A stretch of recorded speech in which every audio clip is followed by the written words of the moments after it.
What you waiting for? It's time. Time for love. It's time. Time for the sun and sand. It's time. Time for fun. It's time. It's time. It's time to let your hair down. Come on.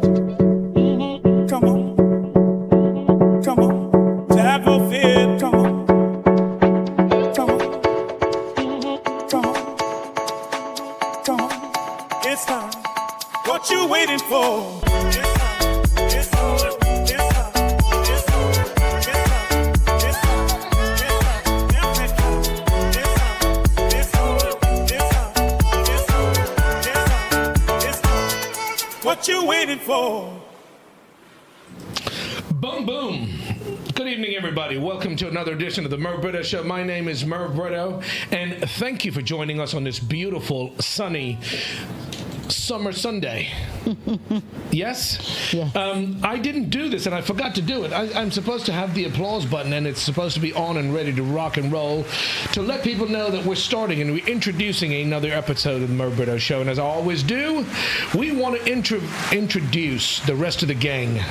I'm gonna reverse things around. I'm gonna change things around. Ladies and gentlemen, I want to introduce you to the team. I will tell you about the website. I will tell you how to get in touch with us. But we're gonna start it off with. We're gonna do this backwards this time, Joanne. Okay, what, we're walking backwards? We can walk backwards, but ladies and gentlemen, the queen of the breakfast, my beautiful wife, the wordsmith, my fashion designer, and I threw in the queen of the breakfast because I had one of the best Sunday breakfasts I've ever had. Describe it to us, please. I will in a second. The lovely Joanne Britto. Good evening, everyone. I'm not normally one for matching his and hers outfits, but today I'm supporting the show. I've got my Merv Britto Show t-shirt on. I hope you can see that. Obviously, we're all very proud of these, and we want to give these away to some lucky listeners. There you go. Ladies and gentlemen, in the studio we have a couple of people that work throughout the week, and they're not on camera, but the lovely smelling Mr. Neil Rodricks. Hi, Neil. Hey, guys. Have a good Sunday. Have a good Sunday. You sound very, very optimistic and bright and perky, mate. Have a good Sunday. You related to Wilbert Cardez, are you? Ladies and gentlemen, we have another very, very hard-working gentleman, the very handsome, the one and only Mr. Yusuf Mataji. Hey everyone, what's up? You know what I got? Happy Sunday. You sound What's like with a the horse. accent, dude? Yeah, I talk like that only. Oh, hello. And I tell you what, I've got a surprise for him that he doesn't know about Willie. Turn it on. Chalu kar. What? Chalu, dako ta. Oh, Chalu kar okay. re. 1 second, I have to find it. There it is. No, that's not it. No. Are chalu kar re. That's a thorn bowl. That accent. Okay, now do know. Green screen. I thought no. Oh, American. Wala mara. Dude, oh, what you talking about? I don't understand it. Ah, chal. Wala mara sa. Yeah, I'm talking right now. Kite ko tare tumi. Eskon teskon. I'm telling you guys, you're looking at the future superstar of Goa. Is that what it is? I'm Yeah, telling you. what do you want? Cold coffee or hot coffee? Waiter mara to. I Chilled don't want coffee. any coffee from you. That's what I don't want. You fuck off is what I want. Ladies and gentlemen, we're going to have this mic, we're going to have this camera put on Yusuf. I don't want to see it on me again. I was going to surprise him, but it took too long. We also want to thank two of the most hardworking people that do a lot of the work to make this show possible. Mr. Ajoy Barreto. What's up, guys? Oh my gosh, what a start to the show today. No, please, no. No, you buying your shirt Oh especially. God, love, don't do this Everything to I me, do man. takes so much time in here. There's Neil. Hey, Neil. There's Ajoy. He didn't brush his hair today. I hope he brushed his teeth. And last but definitely not least, the one and only Mr. Wilbert Cardoza, who's hiding his face like a little biatch. What up, dog? When you say hi, Baba, don't be like that, dude. Hi. You're pointing it in the wrong direction, Merv. There's Ajoy. No, that's right. Other things can be seen. What can you see, Baba? Right, who's there? It's a professional setup. Joanne? That's a good thing. And then the scary face. Where's the scary fella? I want to keep it right there on him, You dude. didn't talk about Neil, by the way. I said Neil. Okay. I showed Neil. For all of you who are tuning in for the first time, we do the show every Sunday. We have a good laugh. Many people, I meet a lot of people that are very kind and have said very good things about what we do. The show is nothing more than a laugh. We do this because we're passionate about what we do, about the place we are very passionate about and where we live. That has changed over the years, and it's become it's become unrecognizable at times. But this show and this platform affords us the ability to be able to talk about things and get to reach a lot of people anywhere around the world. We do the show every Sunday, live at 6 p.m. There's no editing. You can hear all the screw-ups live, but it's done 6 p.m. for a reason, Joanne, and we do this so that anybody around the world can get in touch with us, can listen to what we're talking about, can be made aware of what's going on. Absolutely. So we're kind of positioning Goa and India front and central in the world, and we're kind of straddling all the time zones so that we've got people in Australia and New Zealand before they go off to bed, and then obviously people on the other side in the US, so just as they're getting up to go about their Sunday business. We do this show, like I said, to make people aware. It's actually a good laugh, but also, more importantly, it is to educate people about what's going on, and people can interact, and you can communicate. You can send out shout-outs, which we will get to right now. If you want to get in touch with us, this is the Merv Britto Show. We've got multiple social media handles. We'd love to hear from you. It is an interactive show. Instagram, Facebook, X, YouTube, all wherever you get your social media content. You can go and check out our funny faces and get to know a little bit about us. Maybe watch a previous episode that you've missed at the website, which is www.themervbrittoshow.com. Very importantly, and I forgot this last week, you can call us, interact with us, video call, WhatsApp. The number is 750-7246-246. Get in touch with us. We'd love to hear from you. Leave us a message, and if you're feeling kind, if you support what we do, you like what we do, like, share, and subscribe. Leave us a comment. We will definitely get back. Let's get into it. We want to start off with any shout-outs, birthday wishes. Absolutely. The gorgeous Arya, who completed the Philadelphia Marathon yesterday.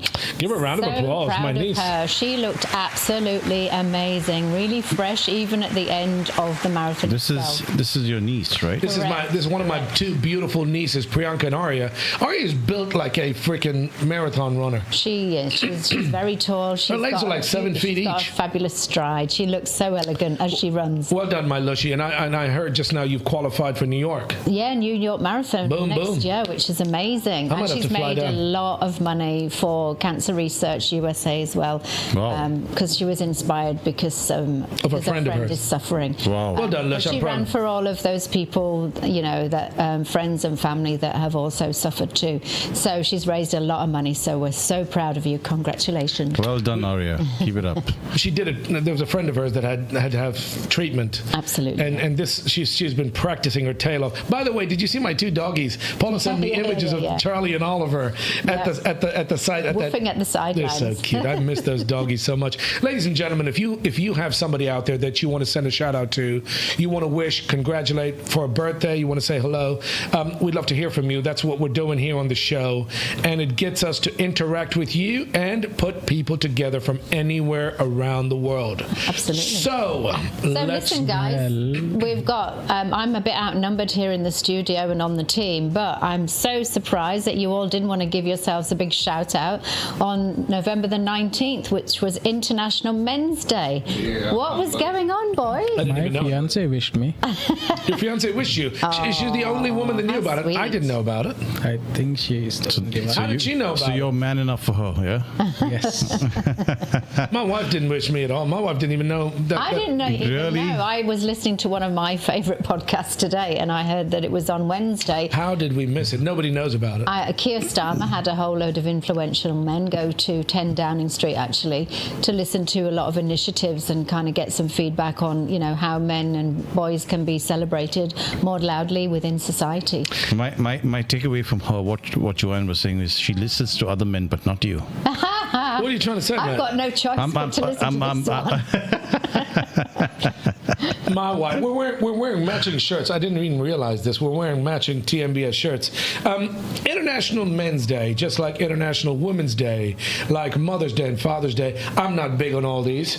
Excuse me, I'm not big on all these. I think they're just a commercial, a gimmick.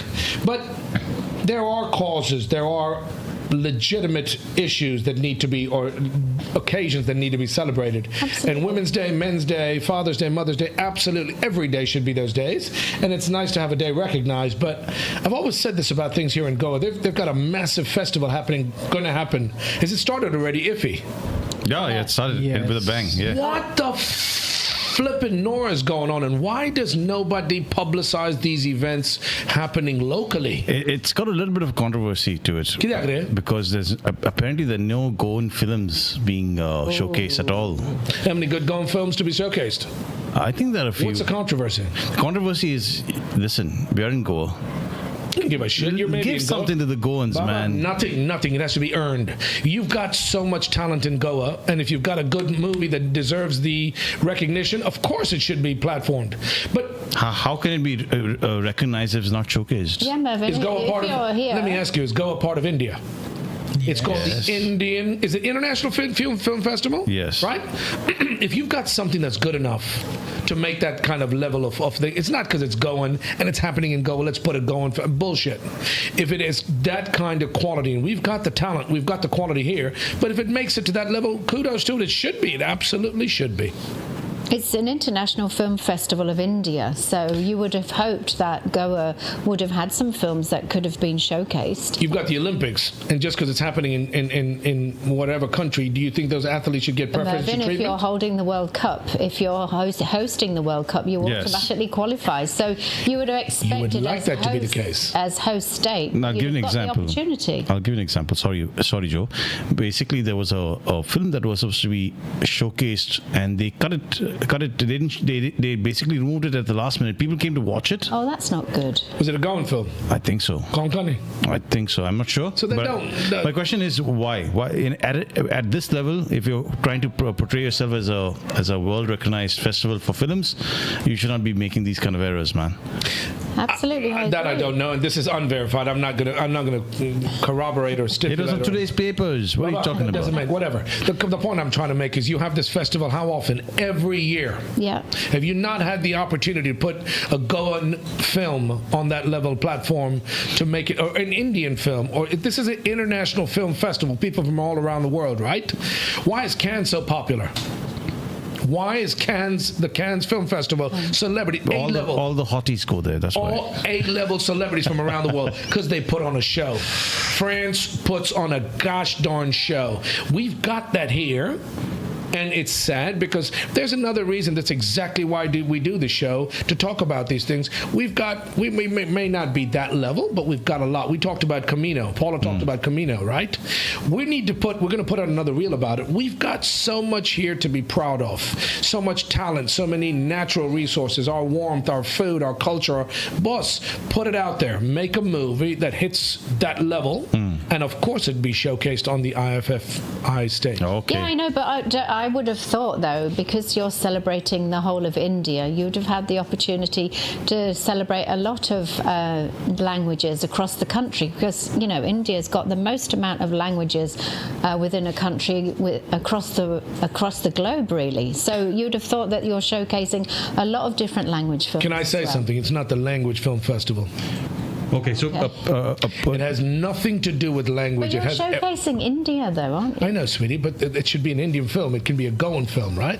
Like when you have MTV awards or you have music awards, the Emmys, Grammys, whatever the case may be. If your talent, if your skill is good enough to make that kind of a platform, for example, a tennis player, I don't give a shit where you're from.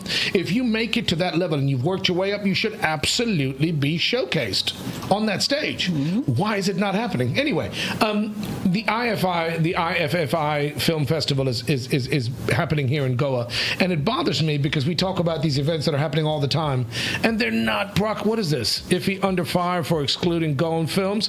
Vishal Pai Kakord slams manipulated selection process. That's a different topic. Then I don't know who this guy is, and I don't know what this is about. I don't know enough about it. If that's the case, then there's a problem. That's a different story. But I'm saying to you, Ajoy, if you have Wimbledon tennis, should British tennis players be put on a pedestal? Should be given preferential treatment? No. Yes. See, the thing is, you don't understand, Merv. It's different. I don't understand. Explain it to me, big It's fella. like the Indian team, cricket team. Yeah. It's about which godfather is in which place to get you selected. integrated into the team for the most part. Correct or not? Yes. Sorry. Put this camera on. I want to get. No, don't put the camera. Put the camera on, goddamn. Put the fucking camera on. Put the camera on, please. Excuse me. Excuse my Bleep French. out that. You're gonna have to bleep out this out. Come on, put it on, dude. I want to know. Let's get your take, Sparky. I'm offended that you're speaking with an accent. Speak your mind. I talk like that only every time. What's new in this? He sounds like another friend of ours. God almighty. Down the beach. Baba, what is the problem? Why is this happening here at the IFFI International Film Festival? Yeah, That's what I Willie is asking something. What is your question? He's focusing on his accent. Mataji. Yeah. I am asking Mr. Yusuf Mataji, a very knowledgeable, a very handsome-looking gentleman. Can I ask you, why are we having this controversy about the IFFI and them excluding a movie, supposedly that they're being selective or whatever? Talk to me. Yeah. What controversy it is? Hello. Can anybody speak fucking Tamil? Can you speak? Hey, what is the controversy? That's what we're asking you. Yeah. Tu director more. Yeah. Why no? Yeah, explain me. Tell me. Come to the point. Tu Goan director no? Kiti agde film na? I don't know. Iffy. I'm not aware of it. Kolla director. He wants to be executive director. Don't call him director. All in one director more. If there's a woman out there that finds this man attractive, please call me. My number is 7507 Don't call. 246. He is a very, very, very eligible bachelor, the one and only. No, I'm giving 10 rupees from down. Take it. He's a very generous guy. He's buying dinner this evening, I believe. No. I'm going to be doing this, Willie. I want this camera to be put on whenever I ask you to, because I want to get his opinion. I think if you ask me, Merv, we need a dedicated camera on this guy. No, dude. We want camera to you, man. I have no idea what to say. We need something camera because people are asking who is Ajoy. That's Ajoy. There's Ajoy. That's me, but I don't have the superpower like directors up there. Guys. I don't know why you guys are so shy to guys, this is Ajoy. You keep asking me, this is Ajoy.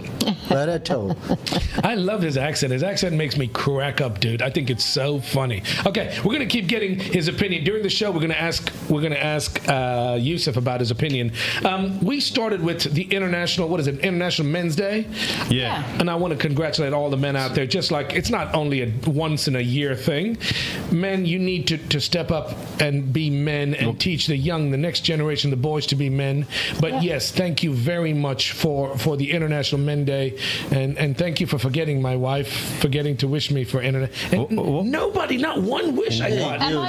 Why people are wishing the Men's Day? Does this fixes anything in my life?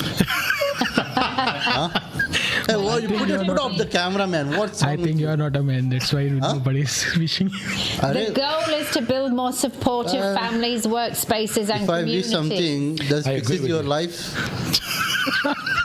Has he been drinking before he came in? He reminds me of, remember that interview that's taken of that guy in Punjab? Yeah. When he's talking all the English words, it didn't make any sense. I'm telling you, My English is wrong today. Listen, Esuf. No, but you have to also make sense. You have to put them in the right order of your sentence.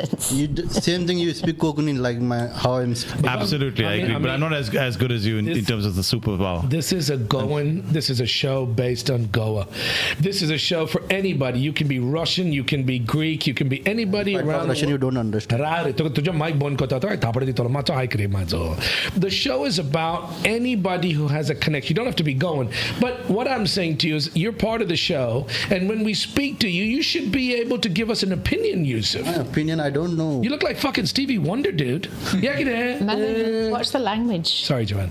Okay, we're wasting some time. International Men's Day. Come to the point. I got a question to you.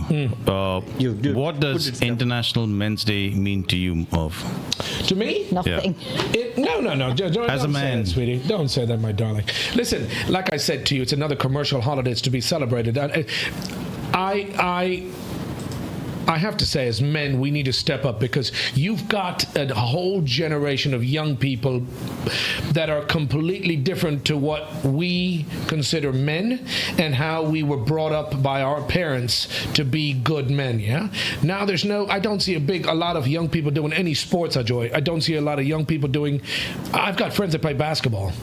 Other than that, nephews, nieces, all these guys are like lost. Everybody's on social media, phones, tablets, computers, right? You're going to be parents one day.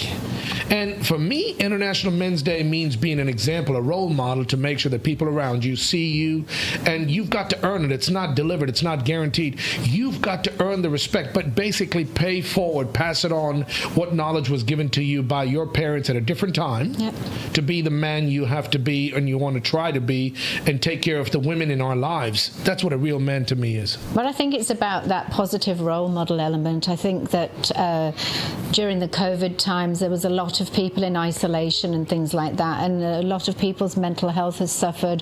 There were people that were studying online, they lost the opportunities for work and all of that kind of stuff. And I think it kind of took people back a couple of years. And plus, we've also got all of this advent of AI and everything like that.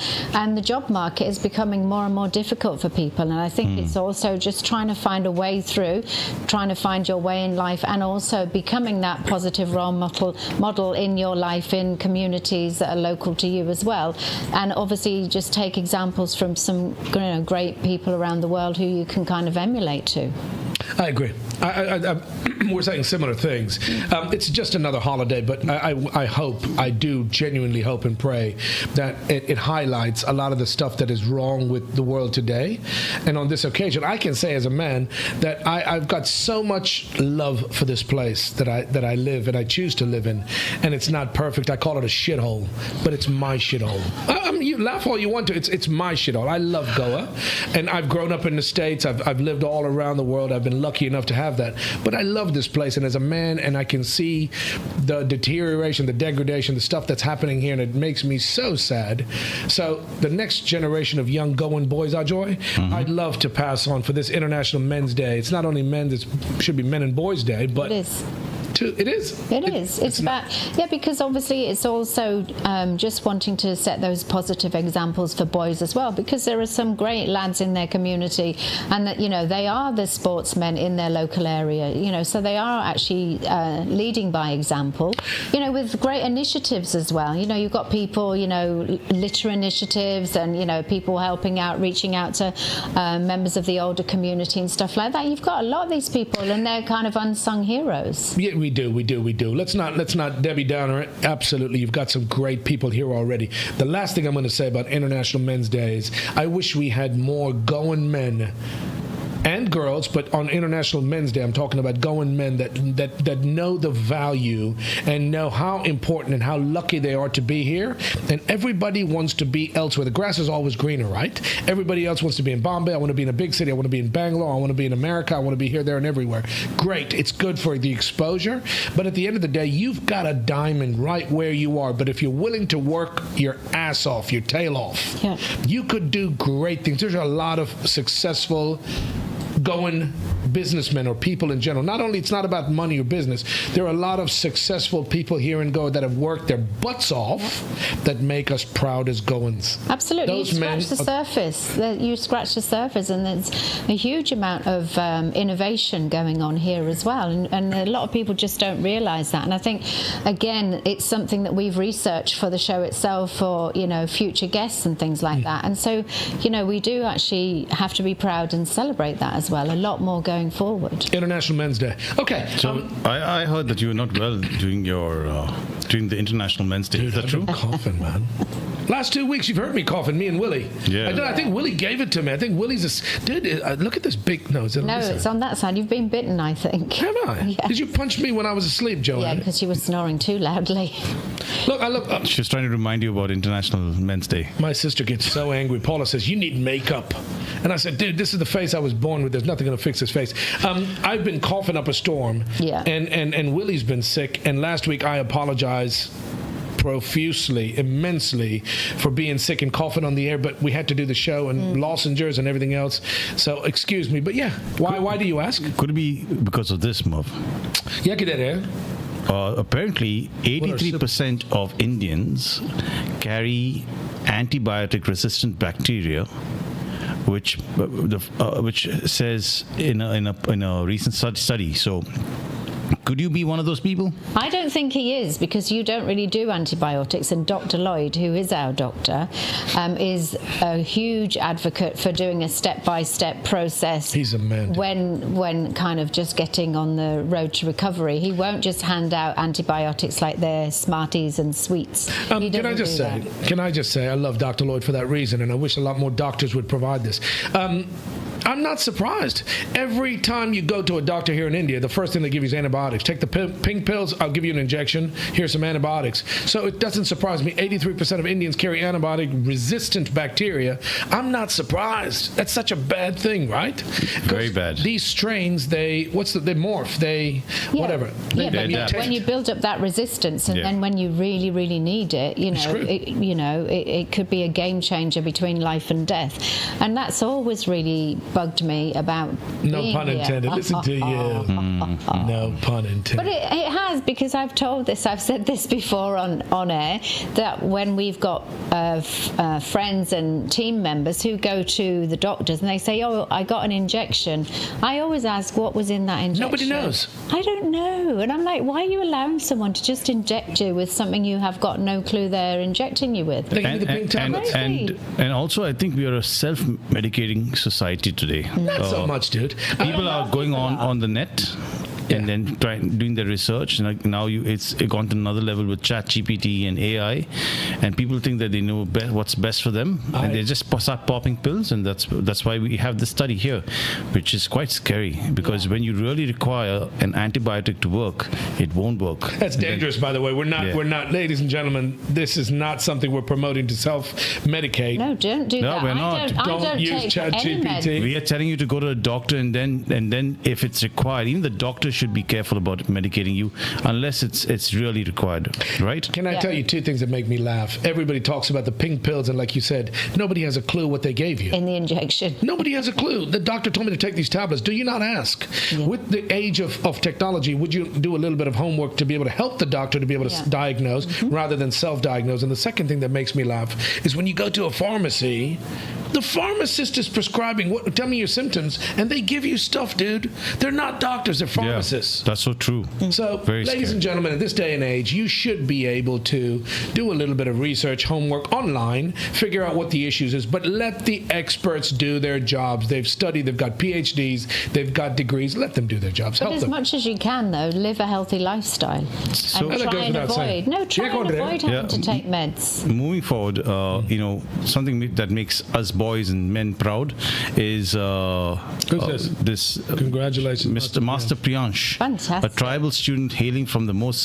secluded village of Kozhikode in Sangam. I've not heard of that place. Wow. Has achieved remarkable success by winning a silver medal at the Commonwealth Chess Championship in Malaysia. That's amazing. Good on you. Wow, give him a round of applause. This is an Indian kid. Yeah, it's a Goan kid. Goan guy. Goan kid. Dude, I promise you, I swear to God, that's his dad. I know this kid. I don't know the kid. I know his dad. That is Pradeep Gaonkar. Wow, his son. We mentioned this last week.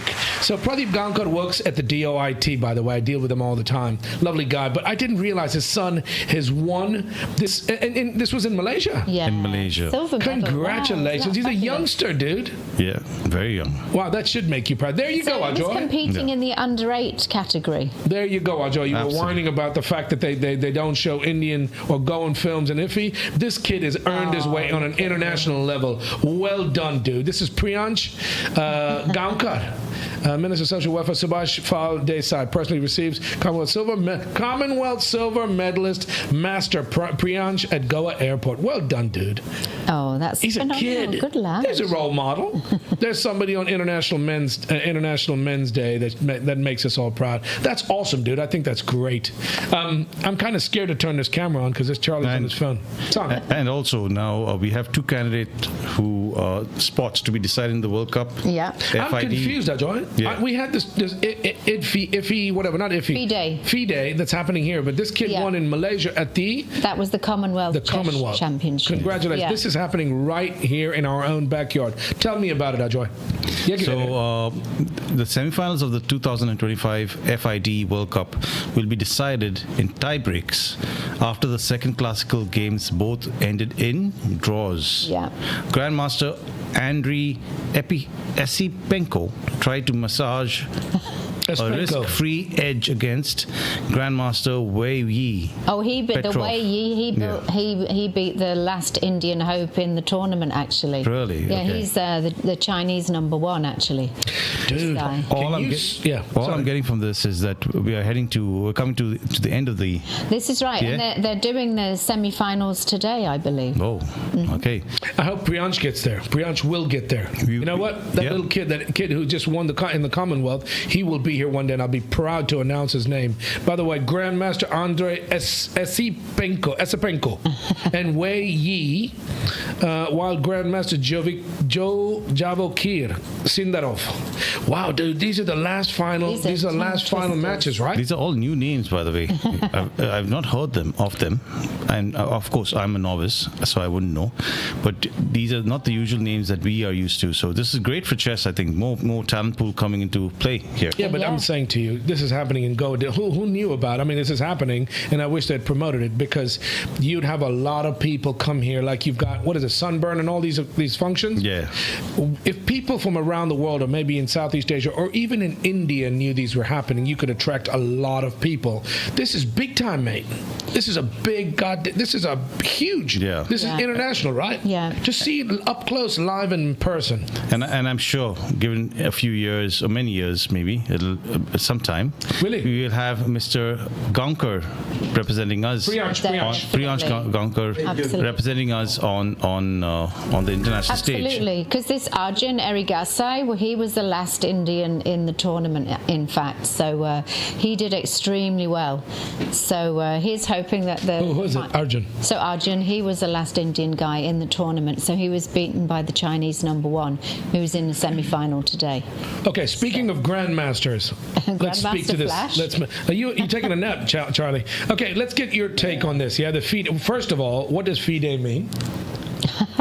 Federation of what is it? International something? No, are you a chess player, Yusuf? No, I'm not a chess player.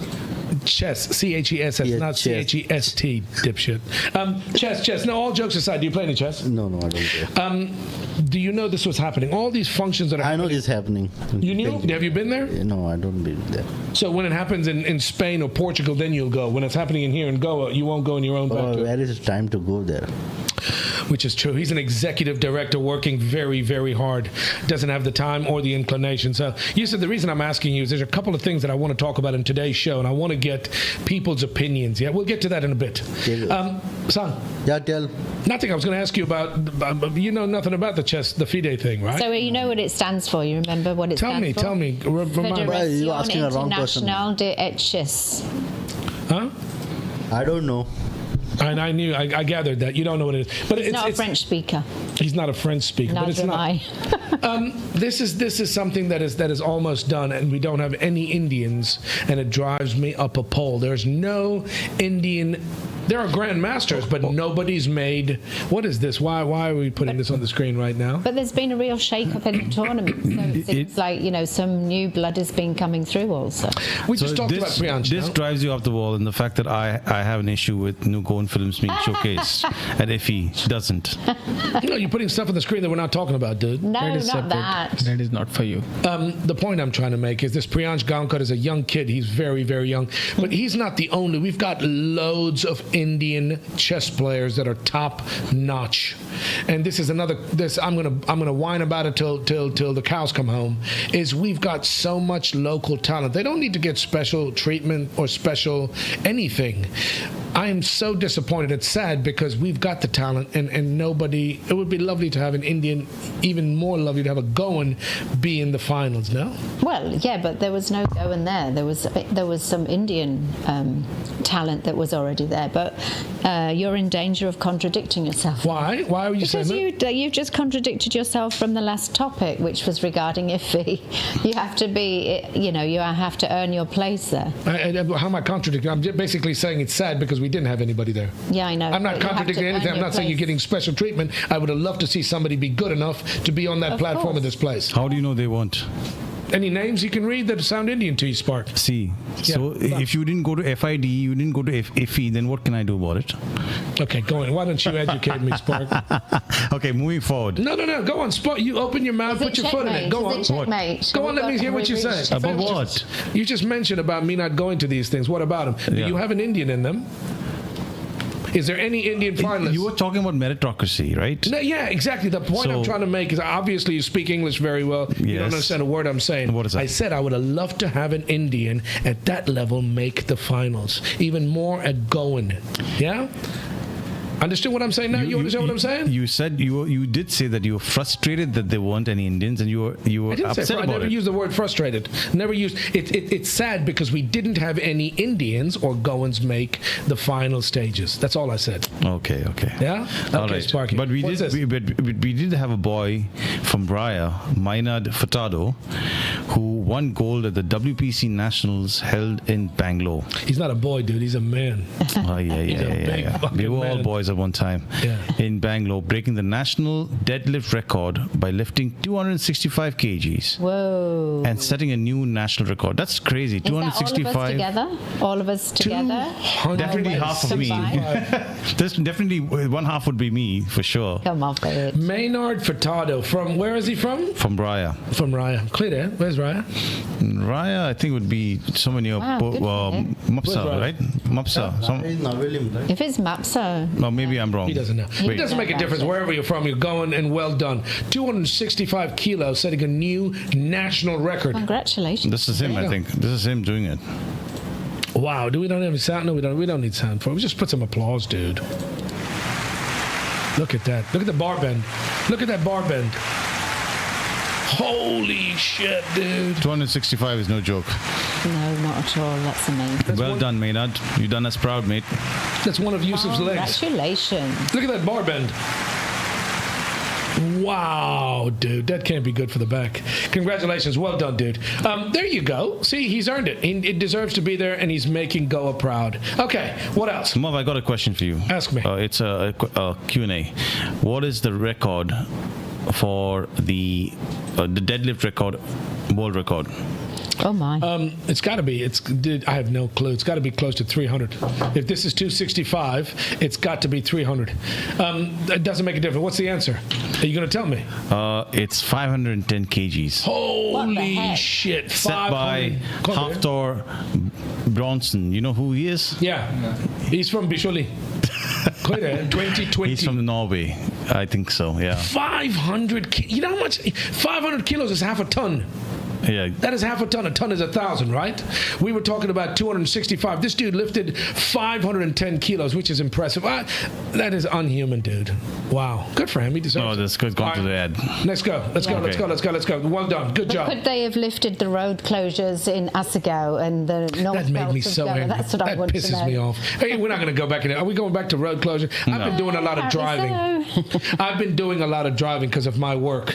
And it pisses me off. This is the height of the tourist season right now here in Goa. Mm-hmm. Yeah. And you've got tourists from around the world that come here and enjoy this place. Yeah. And everywhere. It's not, what is this? Assagao Junction closed for 3 days underground. But I don't get it. Why are you doing it now? But when I went to the concert in Sealim a few weeks ago, I was actually really thwarted, and I got there late because of the fact that there was those road closures at the junction on the straight road up to Sealim. So I had to go on this like real roundabout journey, and I got there half an hour late unfortunately. It's not only Assagao. Obviously, Google Maps, it doesn't help you in this instance because you don't know exactly where the roads are closed off. It'll give you an alternative route, but it bothers me because this is the height of tourist season and people are driving all over here. Yeah. Why would you be wanting to do this work right now at the height of tour before or right after the monsoons or whatever the case may be? Yeah. It's not only Assagao, it's Anjuna, it's all over north where it's probably the largest population of tourists. This is some work, eh? But this was a lot further down 2 weeks ago. Jesus. So they've only just got to this point and then it's still got to get up to ceiling. It's going to be hell on earth for the people living there, I can tell you that. Absolutely. And the one thing that bugs me here in India, and I think specifically Goa, is that there's no coordination, between traffic, diversion. How are people supposed to get to their houses, man? Yeah.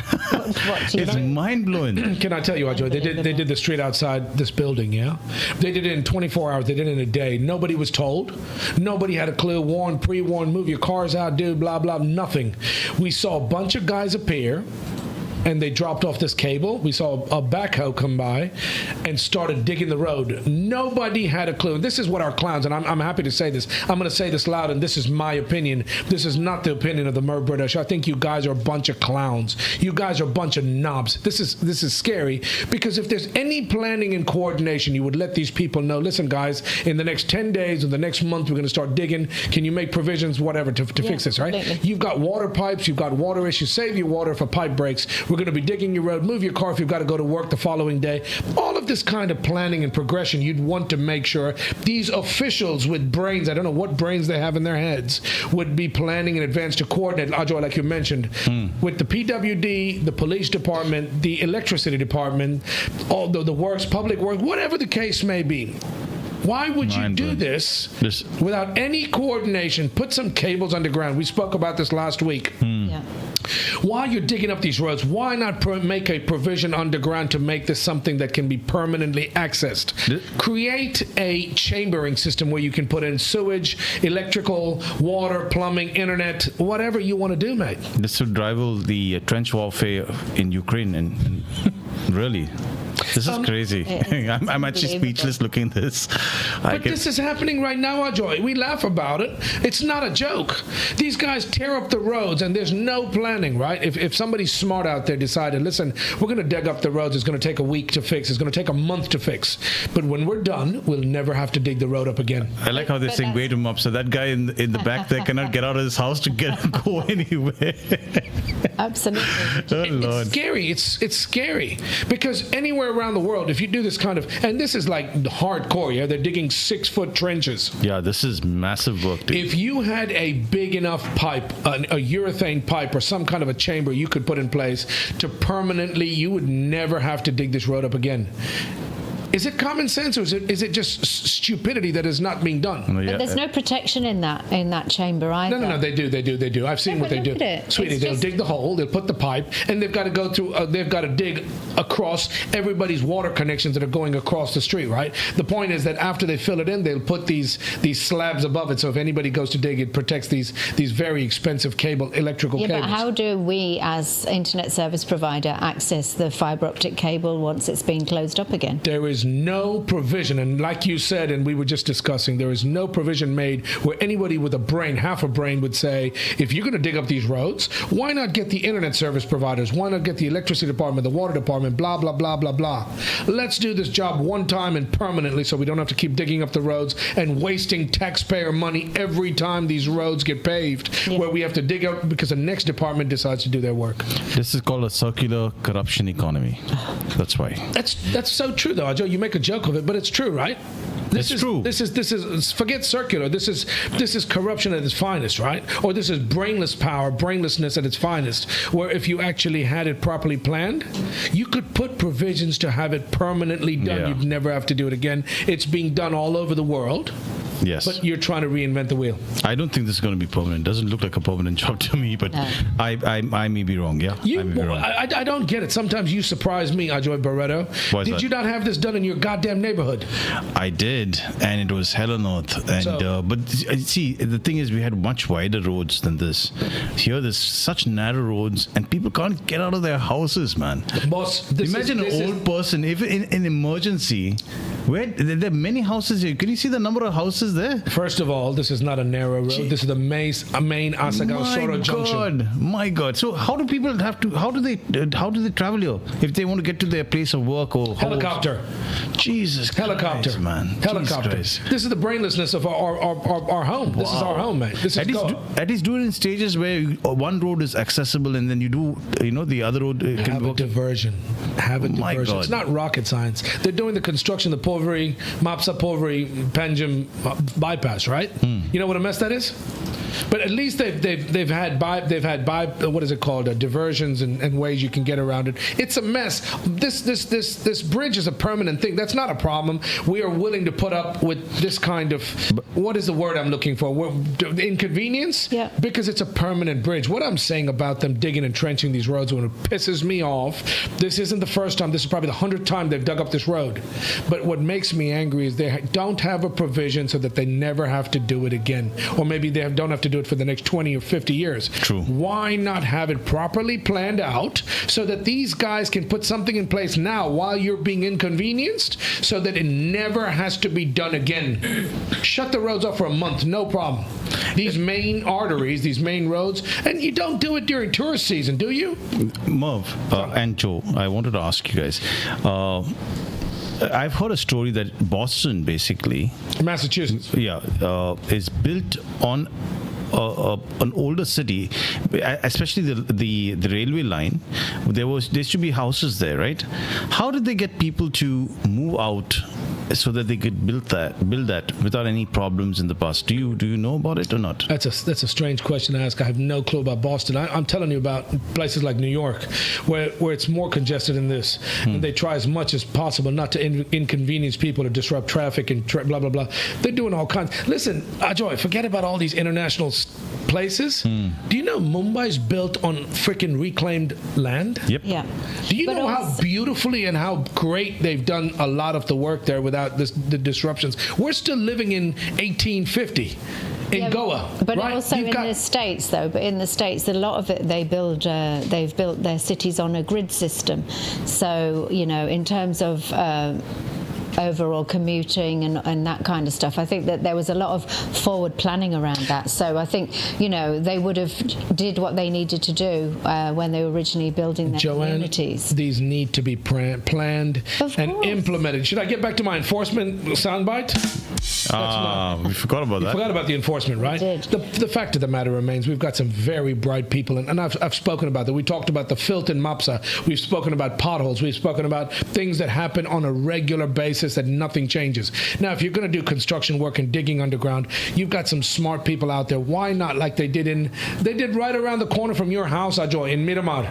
Did they not put chambering in place when they did the highway from Mapsa to Panjim? Did they not put chambering in place for the rest of their life? You can go and access these chambers and do whatever work. Guess what? It's not functioning though. Why? It's been many years. I'll give you a couple of reasons. I don't know about why, but I'll tell you. I've given you an example last week where we gave part of our open space in our colony for a sewage pumping station. You mentioned this last week. And it was encroached. It's been encroached upon as we speak. Built right on top of it. Somebody came. I'm talking about overnight. They placed bricks as a wall, like loose bricks. And then what are you going to do? And I've actually complained. Kick it the fuck over. I would take them away. That's illegal, right? That's It's what do you mean, illegal, no? but the thing Whose is, property is it? First of all, it is ours. It's yours, But the Marva. thing is, for me to take that step, I have to legally do it. So I have to file a complaint. I filed a complaint with the if people. somebody comes into your house, opens your door, and comes into your house, what would you do?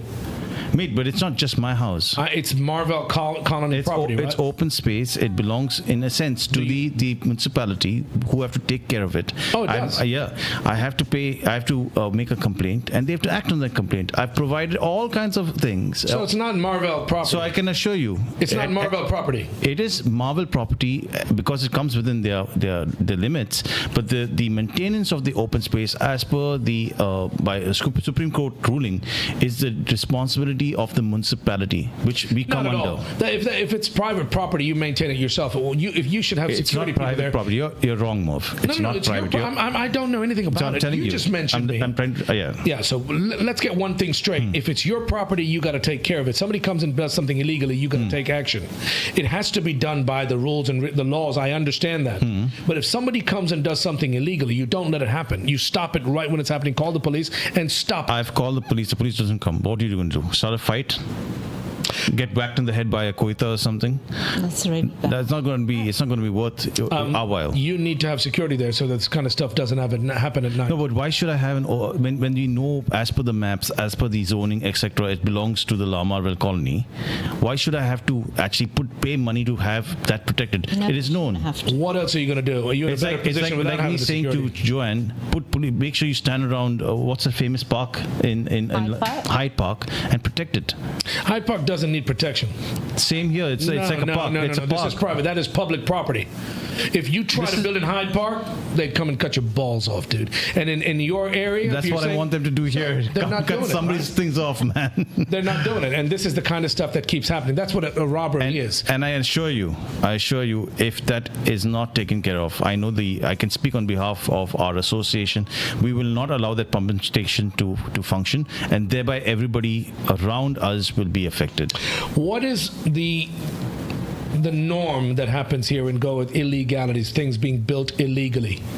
You'd see the backfilling, as you would always say, the backfilling. You see it happen fields. all the time. All of a sudden, plants just pop up, and then bricks arrive, and all of that kind of stuff. These temporary structures, and then suddenly, magically, over the next couple of days, they see a little bit of cement on the ground. Exactly. So, if you're going to let it happen, you're going to stand by and watch it happen. No, nothing of that sort, Merv. You see, the thing is, you're looking at it from the lens of America. Not Things at all. don't work like that here. Not at all. No, listen. I'll give a breakdown of what happened with us. We saw the bricks. We made a police complaint. Nothing happened. Okay. If we were to go and do something forceful, and say somebody says that I've broken my hand, I would be in jail for something that I have not done. Have you ever heard of an FIR? I've done the FIR. So then the FIR should give you access to the information why this has not been done. God. You escalate it. Go from the police station, you go to the SP. Merv, you go and you escalate it. I've escalated it to the CM. I've sent letters proving to them that here's our boundary, blah, blah, blah.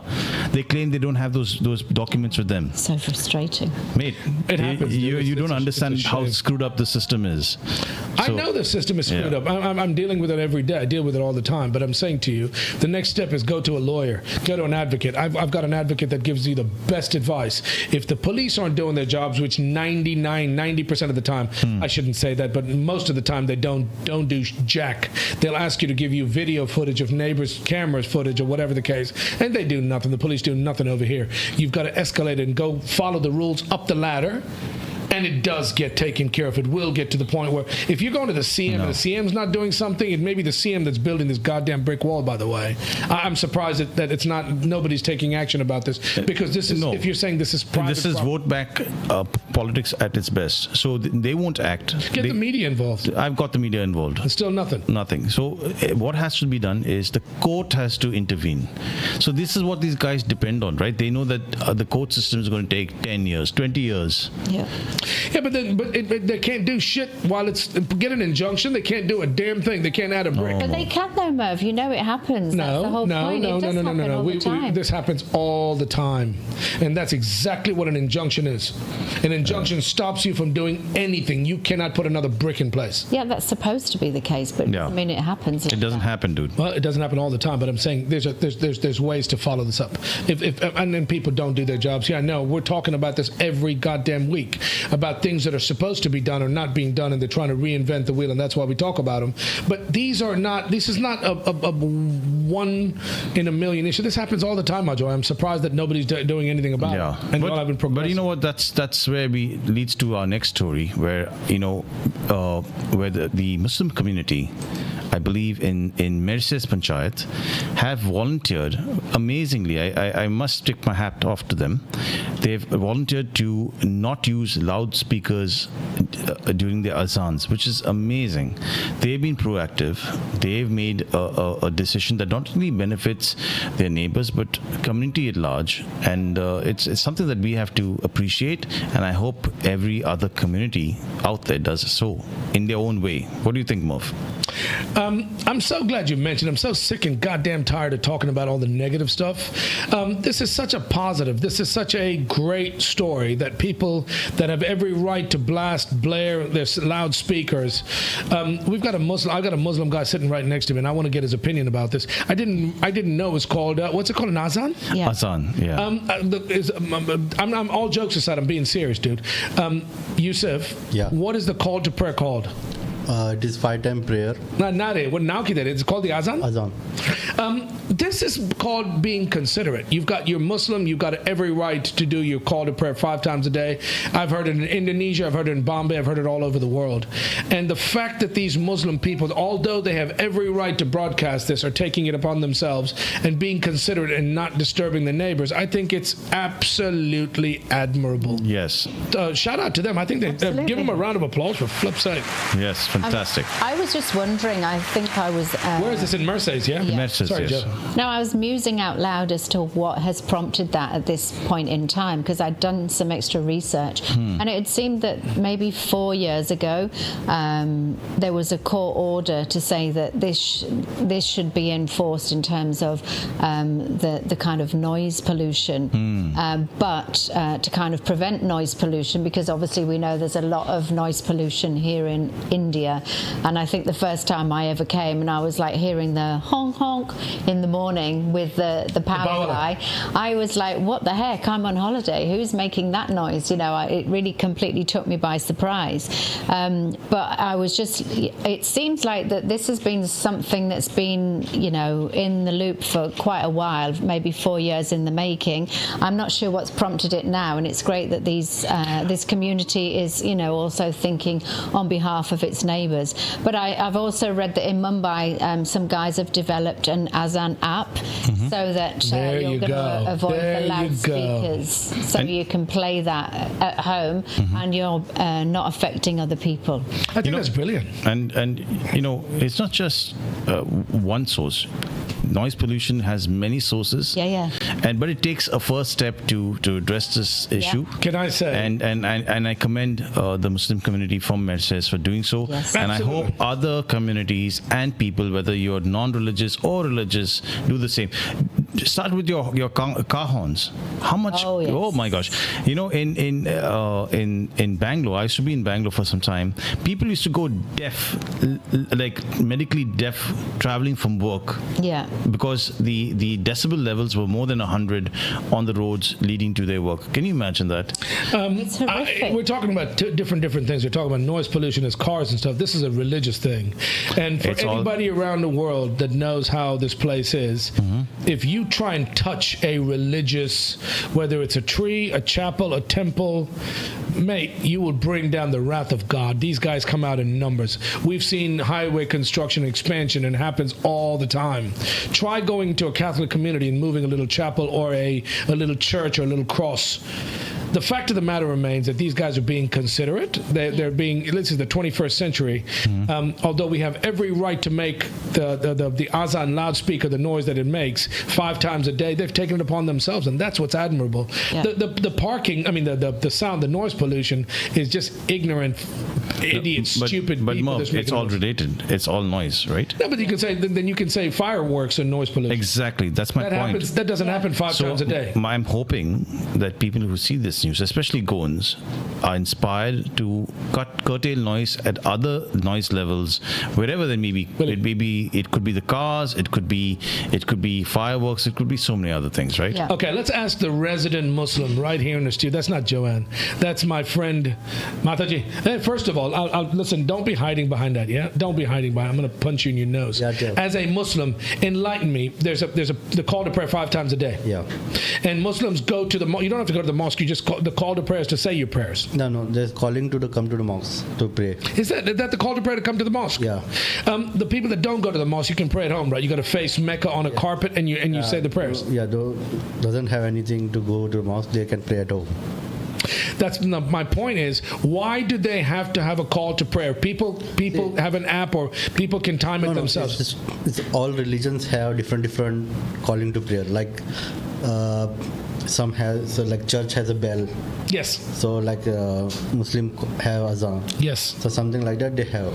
Nothing wrong with it. Churches, you ring the bell every Sunday to let people know, or the Angelus bell at 7 o'clock and all that kind of stuff. It happens at different times. That's considered noise pollution. I can understand that. This is 5 times a day. This is basically back in the old days when people didn't have watches to remind them when to pray, right? What I know about it, when Islam came, there is no loudspeaker. When what came?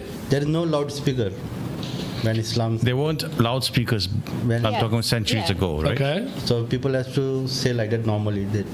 I think the message is following same thing. Yeah. So that's what we have to be basically observant with the times. Yeah. Understand that, and again, it's not just about Azaan. It could be so many other things I can think of. Like? And we have to introspect. What do you mean why? It's all going to I didn't say why. I said Sorry, my apologies. I'll never forget another story for you. I remember going to Brisbane, Australia. Okay, and my first day there, I realized there were no fans. One, because the weather is really nice, but at night I couldn't sleep because I had the ringing in my ears. Why? Because there was no sound there.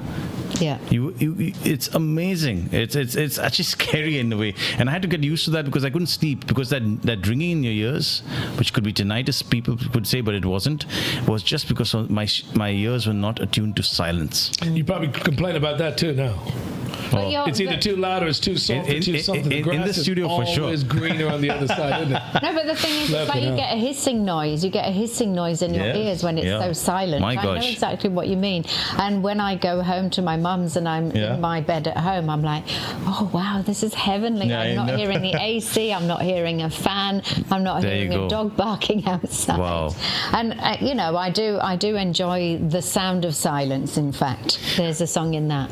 But, I think also with the overall noise pollution, that's a 10 till 6 thing as well, because obviously that's been enforced across the country, but it's also about the decibel levels and stuff like that. I was in unbelievable. I have to say the grass is always greener on the other side, and I don't like the dogs barking, the bus horns, the poder, the this, the that, and the other. You get used to it, and then we're talking like what Ajay was saying in Brisbane, where it's overly quiet. It's a good thing. It's not a bad thing, but you get used to these kind of things that happen. They're not always right or wrong. When you go to a different place, what you're used to is not always going to be the case, and it blows your mind. Oh my God, there's no bus, there's no traffic, there's no like I've said before, the honking of the horns, it's illegal to do that in the UK. Exactly. You basically, there's got to be a reason for it. There's got to be some level of an emergency before you honk the horn. Emergency, or you have fessed up something really bad on the road where people are really angry with you, and just because you get used to it, Merv, doesn't mean it's good. You could get used to drugs. Doesn't mean it's good for you, right? And I can guarantee. Fucking trip are you on, dude? Listen. It's basically he's back to the antibiotic story. Yeah, but I'll tell you one thing though. Sometimes the shit comes out of your mouth, and I never said any of that. You have to be on that level to understand, my friend. You have to be on that level. I can't get that level. No, it's on a very high level. By the way, I do. For you, I have to bring it low, maybe. You should be sitting here, man. I get you to sit behind the mic. Put a camera camera and a mic on you. Let me hear you talk. It's all the He's back result to of the you putting that damn basketball. camera on me. High and low. Merv, I Let can me just say guarantee this you, about these Muslims. I take my hat off to them because what they've done is on their own accord. There was no rules or restrictions or laws. They've done this on their own accord. Let's move on. Yeah, okay. Moving on, there has been a spate of burglaries again in the last week. One in Santa Cruz, a big robbery there, and then there was a dacoity in Baina. Have you heard of this? There's a lot of people talking about this. Yeah, this is becoming more and more unsafe. It's happening all the time and all around the place. Very, very close to home.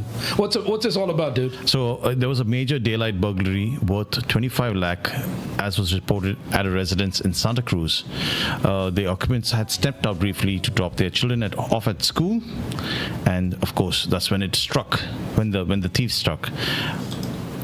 That's terrible. This is not something new, though. This has been happening. It's becoming more and more prevalent, right? It's becoming more and more prevalent, and in light of the fact that many politicians feel that there's nothing wrong. We know that there's something wrong. It seems to be happening more regularly, right? So this is a major cause for concern. Yeah, I mean, from my perspective, it's that 25 lakh that was stolen from the flat in Santa Cruz. It seems like people must have known. Joanne, it's an inside job. That they had the money around. It's an inside job. This is not something. Somebody has to know that there's 25 lakhs in your flat to want to break into it. And sadly, scarily enough, a lot of times the police know perpetrators, or they catch the perpetrators and they're in on it. It happens all the time. I'm not saying in this case, but why would you keep 25 lakhs of cash in your house anyway? That's also a good point. So this was one robbery in Santa Cruz. There was another one in Baina, which was even more scary, where their 70 lakhs was stolen, and they basically went into a 7th floor apartment. Imagine, it's an apartment, and apparently robbed this family and threatened this family and robbed them of 70 lakhs. First of all, but they were armed, though. Why do you have 70 lakhs to rob at home? Can I ask you that question? Stupid question.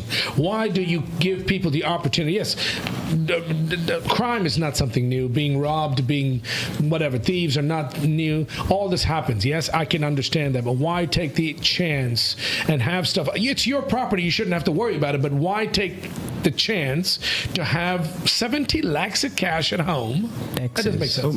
But hang on. No, Willie, you're stating the obvious, my friend. I agree with you 100%. My question to you, Merv. Avoid paying taxes. My question to you, Merv. Was it legal to have that 70 lakhs at home? Yes. If it's legal and it's not black money, okay?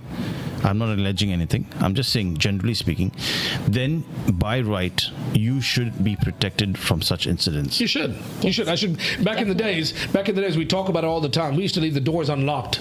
Nobody locked their doors and closed the windows, right?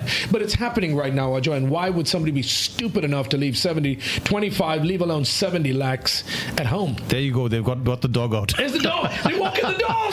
It's a dog days out. Dog day out, man. I don't know. Give the dog a break. Oh, my God. But somebody's got to have known about this, Ajay. Apparently, I think as per latest reports, they've caught the guys. That's what I heard today coming to the show. Can I tell you something? I bought a brand new car, a Scorpio, and I parked it outside, and I've got cameras. We provide security service and do all this kind of stuff. The car was parked on the road for less than a week. Yeah. Not on the road. It's in our property outside where we live, and it got broken into, and it broke my heart because it was a brand new Scorpio. These guys were so good, and they ended up catching him in the south of Goa. They're in Karnataka or whatever. Wow. It was a gang of these guys that had come on a spate and over 5-6 days had broken into a lot of cars, stealing their navigation systems and all this kind of stuff, right? I see. This kind of shit is happening, and it happens, and it's all the time. And I hate to be the one, but I'm going to say this, and I'm saying it out loud. These aren't Goans. That's a good point, Merv. These aren't Goans. But, Mervyn, you're just basically saying as if I'm playing people from devil's Goa- advocate. I was going to say I'm it's playing not that devil people advocate. from Goa can't commit crimes. No, of course they can. People have committed crimes in Goa for many, many years, but it's never gotten to this level. And the kind of people that we spoke about it last week about making people having to register with the police. Yes. You've got people coming from all over the world, not of the world, all over India to come and work here because it's giving you easy money, and we need the labor force, blah blah blah. And these people are not going. They need to come and register, and we need to submit forms and stuff to rent apartments or to hire people. You need to have it registered with the police. Yeah, of course. But Walter Lobo mentioned this, right? Yes. And it's not happening, and you have strangers in your backyard that are working. These are places, Baina and all are not anywhere close. You've got a huge migrant community. Population. Could it be related to this though? Wherein have you heard of the S.I.R? No. So basically, it's an intensive realignment of the election voter list. Okay. So the election commission right now apparently is going from house to house. I'm surprised they've not come to your house actually, and they're double checking who's on the voter list within the ward. Okay, and this has caused a mass migration of, I have to say it, sorry to say, illegal immigrants into India. What are you sorry to say? Into India or into Goa? Into India and thereby Goa, probably Goa. Okay. So now, because of this S.I.R. Procedure, there's been a mass exodus of these, because a lot of these guys were depending on these documents to cast their vote illegally. So from what I understand, there's a mass migration back into their countries of origin, and I believe that a lot of these robberies are happening because of that. People could be. I don't know. I don't know enough about this stuff like that, but it doesn't make any sense. No. I'm telling you, if you, Ajoy, it's a goddamn joke. Our legal system's a joke. Our voting system's a joke. You've got national Aadhaar and whatever. They've got the documents to identify people, right? If you come to a place, how can you vote illegally? I'm asking you a question. This is a very simple question. How can you vote illegally? If you want illegal vote banks, like in MOPSA, what they do, I should ask this Charlie over here. And they talk about it in every constituency, right? If you want to pad your vote bank, you'll give all these guys electrical connections and all this kind of stuff, and you have to vote for me, right? It's happening. But this is not, I'm not trying to be controversial. I'm stating something that everybody knows about, right? When you go to the poll and have to cast your vote, why is there no system in place that says you are illegal, you're not legal, you're not from here, you're not allowed to vote? Is it rocket science? It's being done all over the world. In America, you've got the Social Security system. Everybody has one Social Security number. God help you if you try and get a Social Security. It's very rare. You can probably do it, but I'm saying it's very rare that somebody can break the law and perpetrate or do something as somebody else. Voting is a huge responsibility, but a right? Of course. If you are not legal, how are you allowed to cast your vote? That's a good question, and that's a question Rahul Gandhi, who's part of the opposition today, is asking. Huge scam, right? Yes. I have not checked or verified what he's saying, but there have been a few channels that have, and there seems to be a lot of credence or substance to what he's saying, actually. And which the shocking thing is, people are pushing against it. See, prove him wrong. Do an investigation, and out him if he's lying. But it doesn't seem to be that he's lying. It's a game. It's a damn game, because these guys, if it's a BJP or Congress or whatever the political affiliation is, he has made a case. I think we spoke about this a month ago, where he had mentioned a bunch of people, thousands of people that were dead many, many years ago that had just voted, right? So we've spoken about that. Have you ever heard of a Census Bureau? I have. So why are census bureaus in every country, in every state, in every whatever locality not being done like you have to register?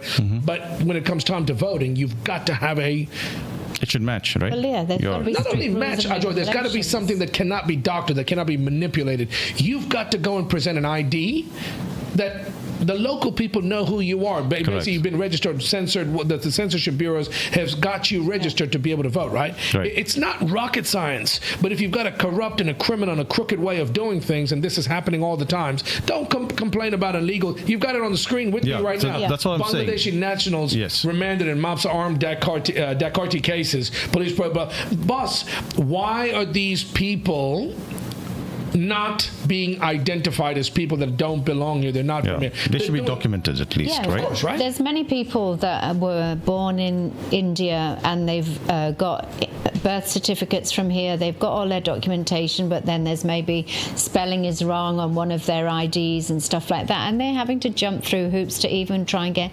passports and things like that. So if you're having to jump through so many hoops to get a passport, how is it that some people can illegally get onto the voter system? I don't understand that. You ask a very innocent question, very innocently. It's a straightforward question, but I'm going to say something that's going to blow your mind that you should know already. And everybody listening to the show, by the way, this is not something new. This has been happening forever. Yeah. Your justice system, your political system, your police, your this, your that, and you pay taxes to fund all of these departments. It's a joke. There's systems all around the world that people are using right now as we speak to eliminate these kind of problems. Fraudulent activity.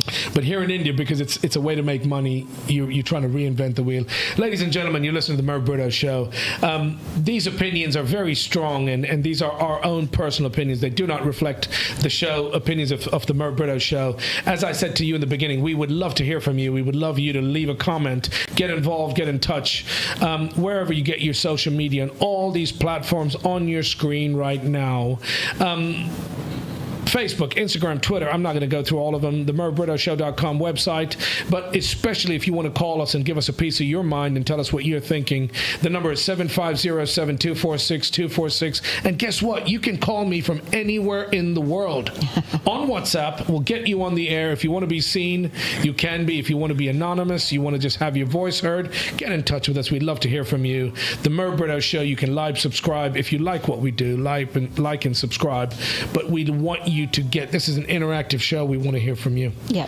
Ajwa, I feel like I'm talking about all the negative stuff. What's the good stuff, the fun stuff? No, but this is, I think before you jump to that, I think we really need to talk about the another story that had been highlighted was regarding the BJP's high conviction rate claims. So what about it? I don't know anything about it. People are refuting that. So in terms of saying that,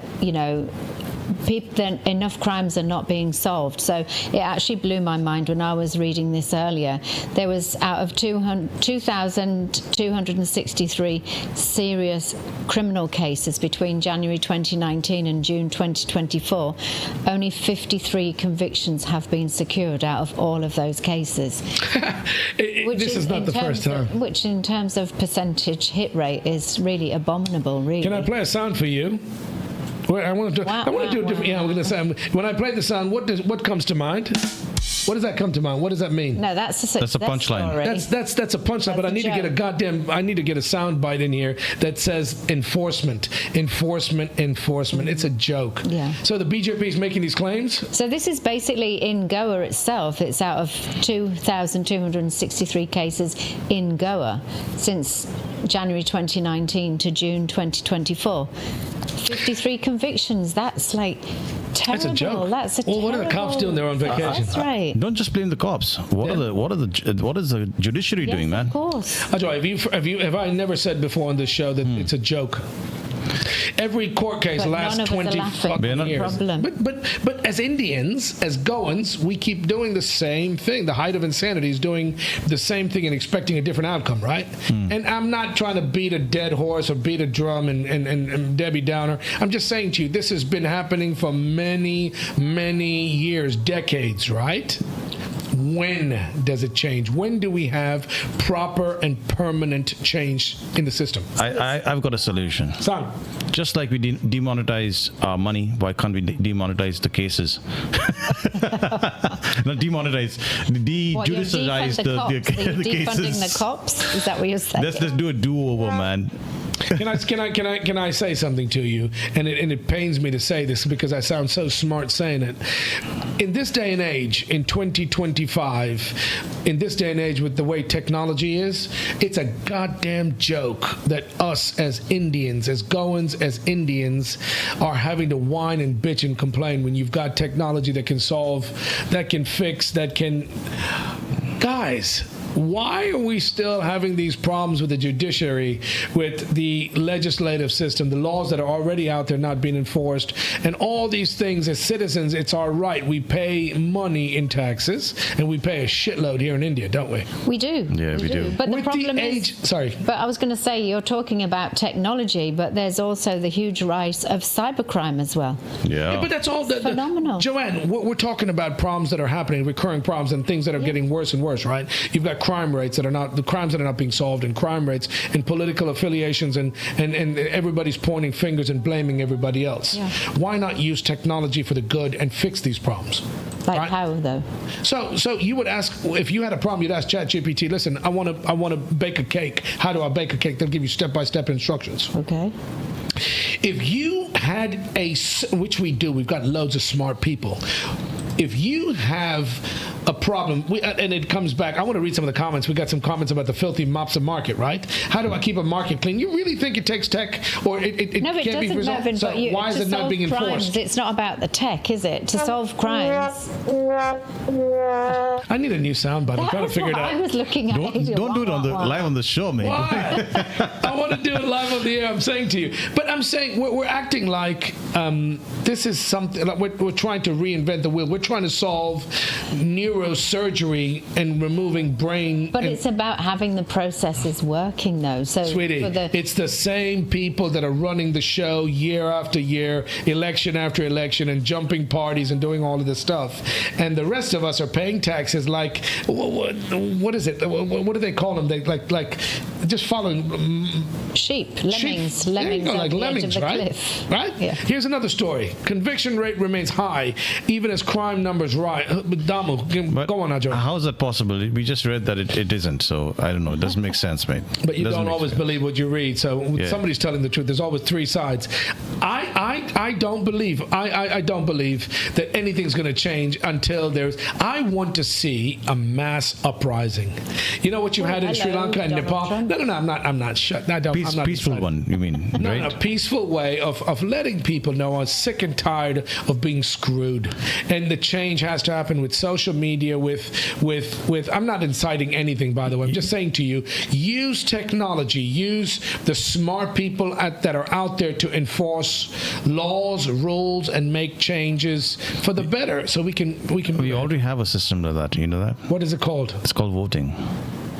Yeah, but Ajay, we've been voting for how many years? Yeah, but the problem is we are voting wrong, right? We are No, you're not voting for wrong. selfish reasons, for corrupt reasons, all of those things. We discussed this, vote man. for corrupt reasons, surely. I don't. But then what the are you fact is that saying the fact that it's not changing when you've elected somebody who's supposed to make that change means you've elected the wrong person. Yeah. And if you elected the wrong person, that means it's for wrong reasons, But right? is that because of the choice that's out there also? You've got all these activists out there. Right? If you support, there are people around you who are good, right? If you could push them to stand for elections, we would have done it.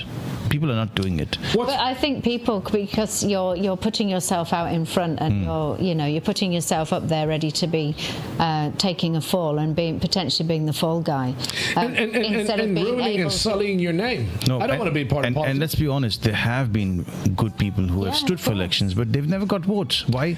Because the mindset is corrupt. The voters' mindset is corrupt. The question I'm asking about you. the voters, though, I don't feel that it's about the voters. I think it's more about the people once they're in power. Their heads are a little bit turned for the benefits that they can potentially Who puts them achieve there, once they're Joanne? Who puts them there? I know, You're but missing that's the what point. I'm talking about. So then ask how you fix it, right? The choice of the people that are there to vote for in the first place. This is the common refrain that I get from everybody around me.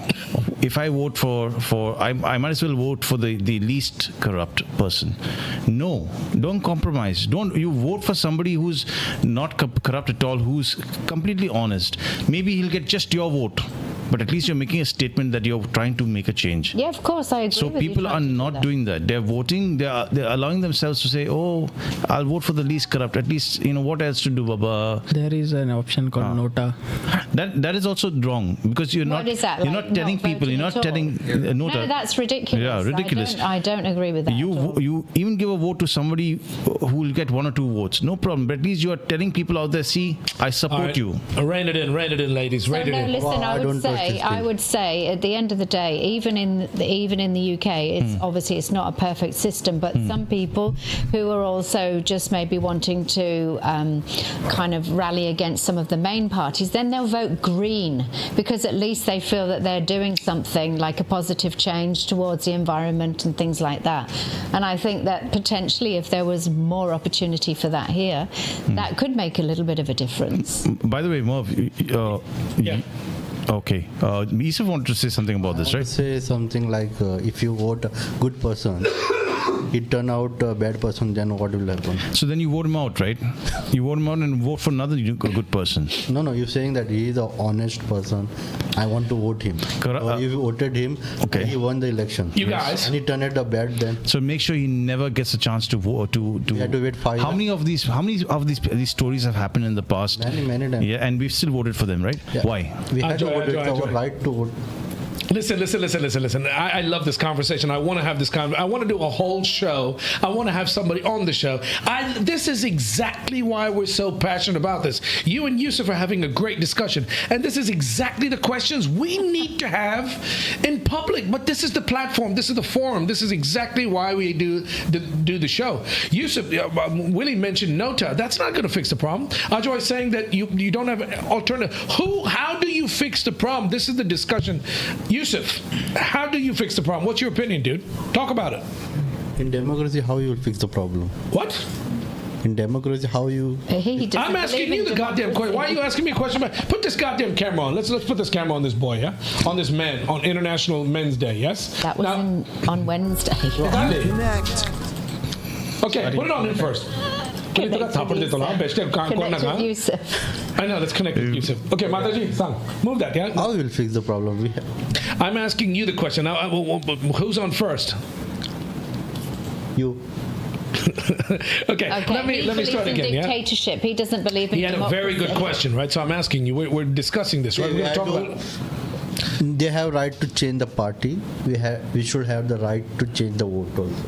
But if all the politicians on the ballot are corrupt, if they're crooked, what do you do? No, we had to go to Nota then. But how do you know they are? How would you know? But that's the point I'm trying to make. Ajoy made a very good point. If you had somebody very legitimate, somebody who's is a good person. What I'm saying to you, Yusuf, what would you say is a solution, a permanent solution? For what? This problem. Oh my God! Can I answer more? Please do, Ajoy. Please do. Speaking to him is a few points I'll tell you. One is you do what the American system has in terms of the presidency. You allow somebody to stay for a set number of years only as a MLA, MP, whoever. They cannot be permanently part of the furniture. I right? understand, Ajoy, but that's a change that needs to be made. And only one person from a family can be allowed to be elected. Right now, there's a family business, right? Okay. Ajoy, I agree with you. And number three, you can give me your response based on that. Go by science, right? You have to, certain benchmarks have to be attained in healthcare, in various stats. Those should be a driving force for governance. So whoever is voted has to attain those goals. If they're not attaining those goals, they have to be thrown out immediately after that. They're basically, I was having this discussion. All these politicians, you have to touch their feet, do namaskar, salute them. Where else in the world? Balls to them. They are my public servant. They are my servant. Ajoy, you're not saying anything that's not unknown. My employee, do my bidding. Make sure my roads are fixed. Make sure the healthcare is good. Make sure the lighting is good. All of this. Then why are we in this? I agree with you 100%. I'm asking you that I'm playing devil's advocate, right? You're a public servant. You've been elected and voted into power by the voters, right? You're there to serve, right? why are we still talking about this? Why is it still happening? So there's got to be a fundamental problem that needs to be solved, right? If these guys are put in place and they're supposed to do their jobs, and doing their jobs means they're fixing and making things change for the better, right? It's not. I've said this 100 times. It's happening all around the world. Why are you reinventing the wheel? Do what's working. Pick a place. And replicate. Do it. Exactly like, pick a place, similar size, country, population, GDP, whatever the case may be. Emulate what's working out there, right? Whether it's America, whether it's Singapore, whether it's Malaysia, whether it's any. You need good people to run. It's like running a corporation, running a company, running an entity, running a business. You need the right people in place. You need the right CEO. You need the right board of directors. It's exactly like running a company. It's like running a state, like running a country, right? But if the people in place don't realize what they're doing is wrong, and you keep perpetrating the same, that's where we're. That's the vicious cycle that we're in, unfortunately. Anyways. All right, move along. Let's go. So, Merv, what do you want to discuss about? We have the Rama case. I'd love to have this discussion for a full show, but I want people in here. Like, I'd love a politician or an activist that has an opinion that can maybe change and tell us and show us something different. Sorry, go on. Yeah, what do you want to discuss? We have a couple of other give me choices. Topics. We have it's 7:30. Yeah, the Rama case. We have Sheikh Hasina. Very quickly, mention what is the Rama. I don't want stats and all. You mention it, man. Okay, I'll mention it. So then, if you want to get into it, basically, Rama Kankonkar. Basically, the Rama has questioned the fairness of his probe after the charge sheet delay, apparently. So if you want to discuss about that, we can get into it, or you want to go to. No, I'm tired of talking about Rama. We've known for a long time that he's not going to get justice anytime soon. But your political system, your judicial, your police is not doing their jobs, and it's been happening like this for a long time. He is a known person. It's not like Rama is somebody new, right? Rama's been around for a while. Why aren't people asking, like exactly the problem you had in which is happening in Panjim, in Marvel, your colony, right? Yes. Why aren't people taking note of these things that are happening wrong, and they're not anything permanent put in place to fix these problems? Right? So, great. Rama Kankonkar, he's an activist. He's got a voice. He's got a following. He knows what has to be done. If it's not happening for him, it's not going to happen for Joe Schmo like me. You know what I'm saying? So, next, Rama Kankonkar, he's not getting the results. Okay, let's move on to Sheikh Hasina. What do you think India should do about the Sheikh Hasina situation? Another thing that she's not even Indian, right? They're protecting her here. Yes. She's Bangladeshi, and she's been tried in absentia, I think, right? Yeah, apparently, just a background to this whole situation. She was ousted as the prime minister as she tried to quell riots against the government, because her government was, lo and behold, very, very corrupt, apparently, allegedly. So there were a lot of riots which led to the quelling of the riots, which led to deaths of many people, and as a result, she was toppled from her government and she fled to India. So now the court case in Bangladesh against her has ruled that she's been given the death sentence, unfortunately. Whoa, for what? What for? For corruption and for the deaths of those people who tried to oust her through protests. Initially, apparently, it was peaceful, and then it turned violent because of those deaths.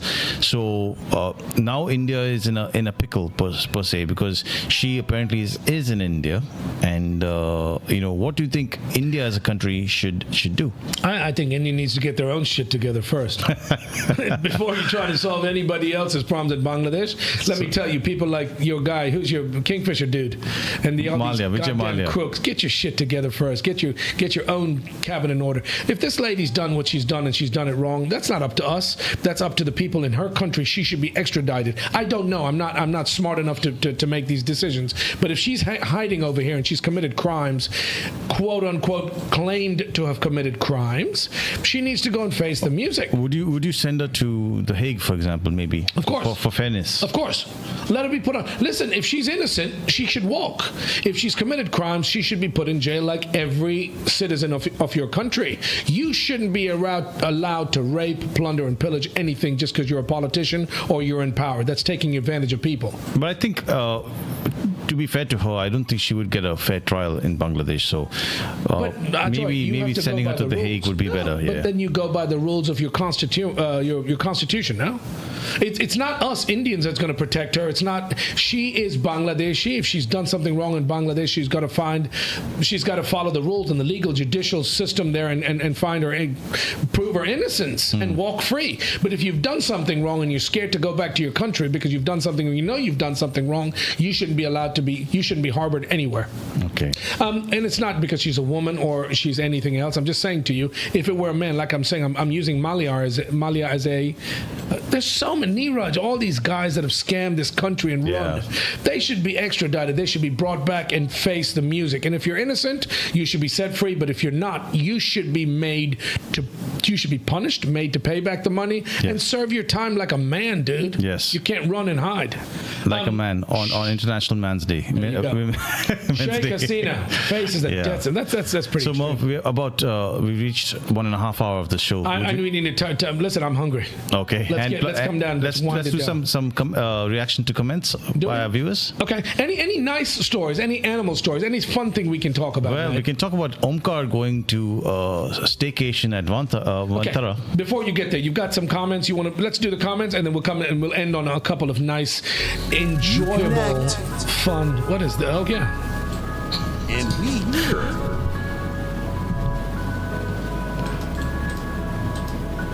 Hot Takes with Merv Britto.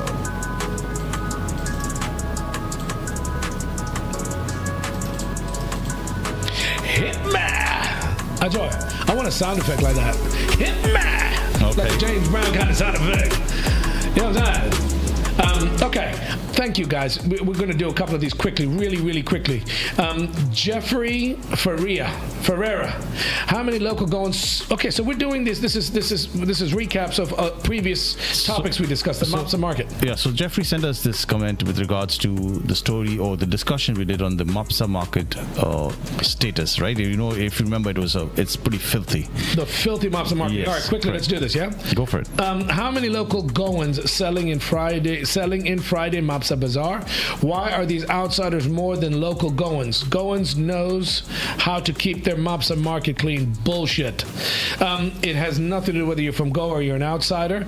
Jeffrey, I disagree, my friend. I think Goans or outsiders, at the end of the day, they're not the ones that are enforcing the rules. There are people in place that have been paid a salary to keep the market clean. I agree with you. I think the Mopsa market should be for Goans and primarily Goans. It should, as an outsider, you should not be allowed to take the place of a Goan, but that's not going to keep it any cleaner or dirtier. Goans, as Goans, we should be proud of this place and clean it up ourselves, and the people that are being paid a salary to clean it should be doing their jobs. I don't think it has a lot to do with outsiders. And I have a question. Do you think Goans are that clean, though? Well, you can't paint everybody with the same brush. I know some filthy Goans. I know some very clean Goans, but that's not going to keep the market clean, no? That's right. About outsiders. I think what we need to do, and I would suggest to Jeffrey, is that we look at celebrate those who are clean and punish those that are not clean, whether they're Goan, non-Goan, or alien for that matter. Thank you for your comment, Jeffrey Ferreira. Next. Jagubai 9876, whoever Jagu is. He built a recycling unit at the Mopsa market, but the shopkeepers and the roadside sellers keep throwing garbage on the road. The poor officials are going nuts. Jagu, I agree with you, my friend. That's a very, very good observation. But just like Jeffrey, it's not outsiders. You can take, what is the phrase? I don't even know the phrase anymore. You can take the girl, you can take the boy out the village, but you can't take the village out of the boy. You've got to have garbage place. You've got to have garbage cans and signs, put litter in its place, and educate and teach people. It has nothing to do with who you are or where you're from. You need to put garbage in its place in specific garbage cans, right? If there's no garbage cans around, the poor officials are going nuts because they keep throwing garbage on the floor. Merv, I was privy to an incident after I finished last week's show. I stepped out and I was having something to eat, and then these two guys who were not Goan come on a bike. They were carrying, garbage, and they asked me, this is next to where you stay, by the way, in Para. They asked me where could we dispose of this garbage. Very good question. Okay, and I had no answer for them. Can you imagine? So, and the fact that those people they were riding around here and they're trying to look for a place to responsibly dispose of their garbage. And I said to them, I'm so sorry, you'll have to go to the panchayat. But you know what? It's in the middle of the night. The fact that is a failure on a governance failure. If they have to travel and find out where to throw garbage, that means there's something wrong there, right? Add it to the list, my friend. It's not the first and won't be the last problem. If you don't have garbage cans, where do you throw the garbage? But if you don't have education from the time you're a young kid in school, teaching children to put garbage in its place, to recycle, don't litter, take care of your place, like they do in Japan. They do this. Japan's a great example, by the way. They're so proud of what they do. They clean up after themselves. But if you don't have garbage cans, Juggle, where do you throw your garbage? Yeah, exactly. Thank you, Juggleby 9876. Why do they clean up after themselves? Because they're proud of what they do in Japan. No, because they don't have peons and all to clean. They ask every student has to clean in rotation or something that way in Japan. Willie, I just said that, mate. They're taught from a very young age. Yes, exactly. They're taught from are you taught from a young age here in Goa, in India? No, you're not. Nothing. Well, how do you change the system? I'll give you another quick example. One quick example. There was we had done a beach cleanup in Bambali sometime a couple of years ago, and at that same time there was a school group that came, and those guys were eating their lunch and their chocolates and all. They were throwing it over there. There you go. Can you imagine? They're in front of the teachers. There you go. And what do the teachers do about it? What do the principals do? What does the board of education, the director of education? Who's your director of education? Not locally. I'm talking about nationally. It is a goddamn crime that you would go everywhere else in the world and follow their rules and don't litter, but at the same time they do have visible trash cans in places to put litter in its place. That's right. Juggleby 9876, I appreciate you sending a comment. Give me one more. Let's do one more. Same Juggleby. He had sent another message to us. I've seen the same dirty sites in America and London too. Would you agree, Joanne? Merv? She's from the UK. In America, you've got garbage, man. There's a lot more places to dispose of rubbish there. You've got places where you can put rubbish. But people also know how to you've got recycling centres. You've got all of that kind of stuff. Would you say what he's saying is true then, or not? Well, I think maybe at certain times of day you could see bins overloaded with litter and stuff like that, but you'd see a lot of litter around the bins because people are trying to throw it away, but they could be overloaded. But you see throughout London, late at night, you'd see the street cleaners out, you'd see the machines out there cleaning the roads and then disposing of the rubbish as well, so that it's clean again for the next morning. Plus, additionally, you've got huge amount of recycling centres in the UK, so you can dispose of things responsibly and get it recycled as well. So I get what you're saying. You're saying that you have spillovers, but at the garbage collection sites, right? Normally, yeah, it's around the litter bins. There's three things in play here. People do their jobs that they're paid for. They're paid a salary. You've got to do your job. If you're made in Louisiana, not Louisiana, where is that? Where they have Mardi Gras in New Orleans. In New Orleans, when you have after Mardi Gras, by the morning the streets are clean. If you have people that are paid to do their jobs, the jobs are being done, and people are responsible and held responsible for their actions. Number one. Number two, you've got proper garbage cans to put garbage litter in its place. Correct. And number three, you're taught from a young age not to throw garbage on the street, not to litter, but also to recycle, right? Yep. You don't have that education or anybody anywhere close trying to teach young people to do these things from a young age. So, Juggleby, thank you. Yeah, we're not perfect, but there things need to be changed to make the system a little bit more better. Let's do one more. One more. Yes. Yogesh Naik. So this is with regards to our discussion, cash for jobs. Remember that? I don't.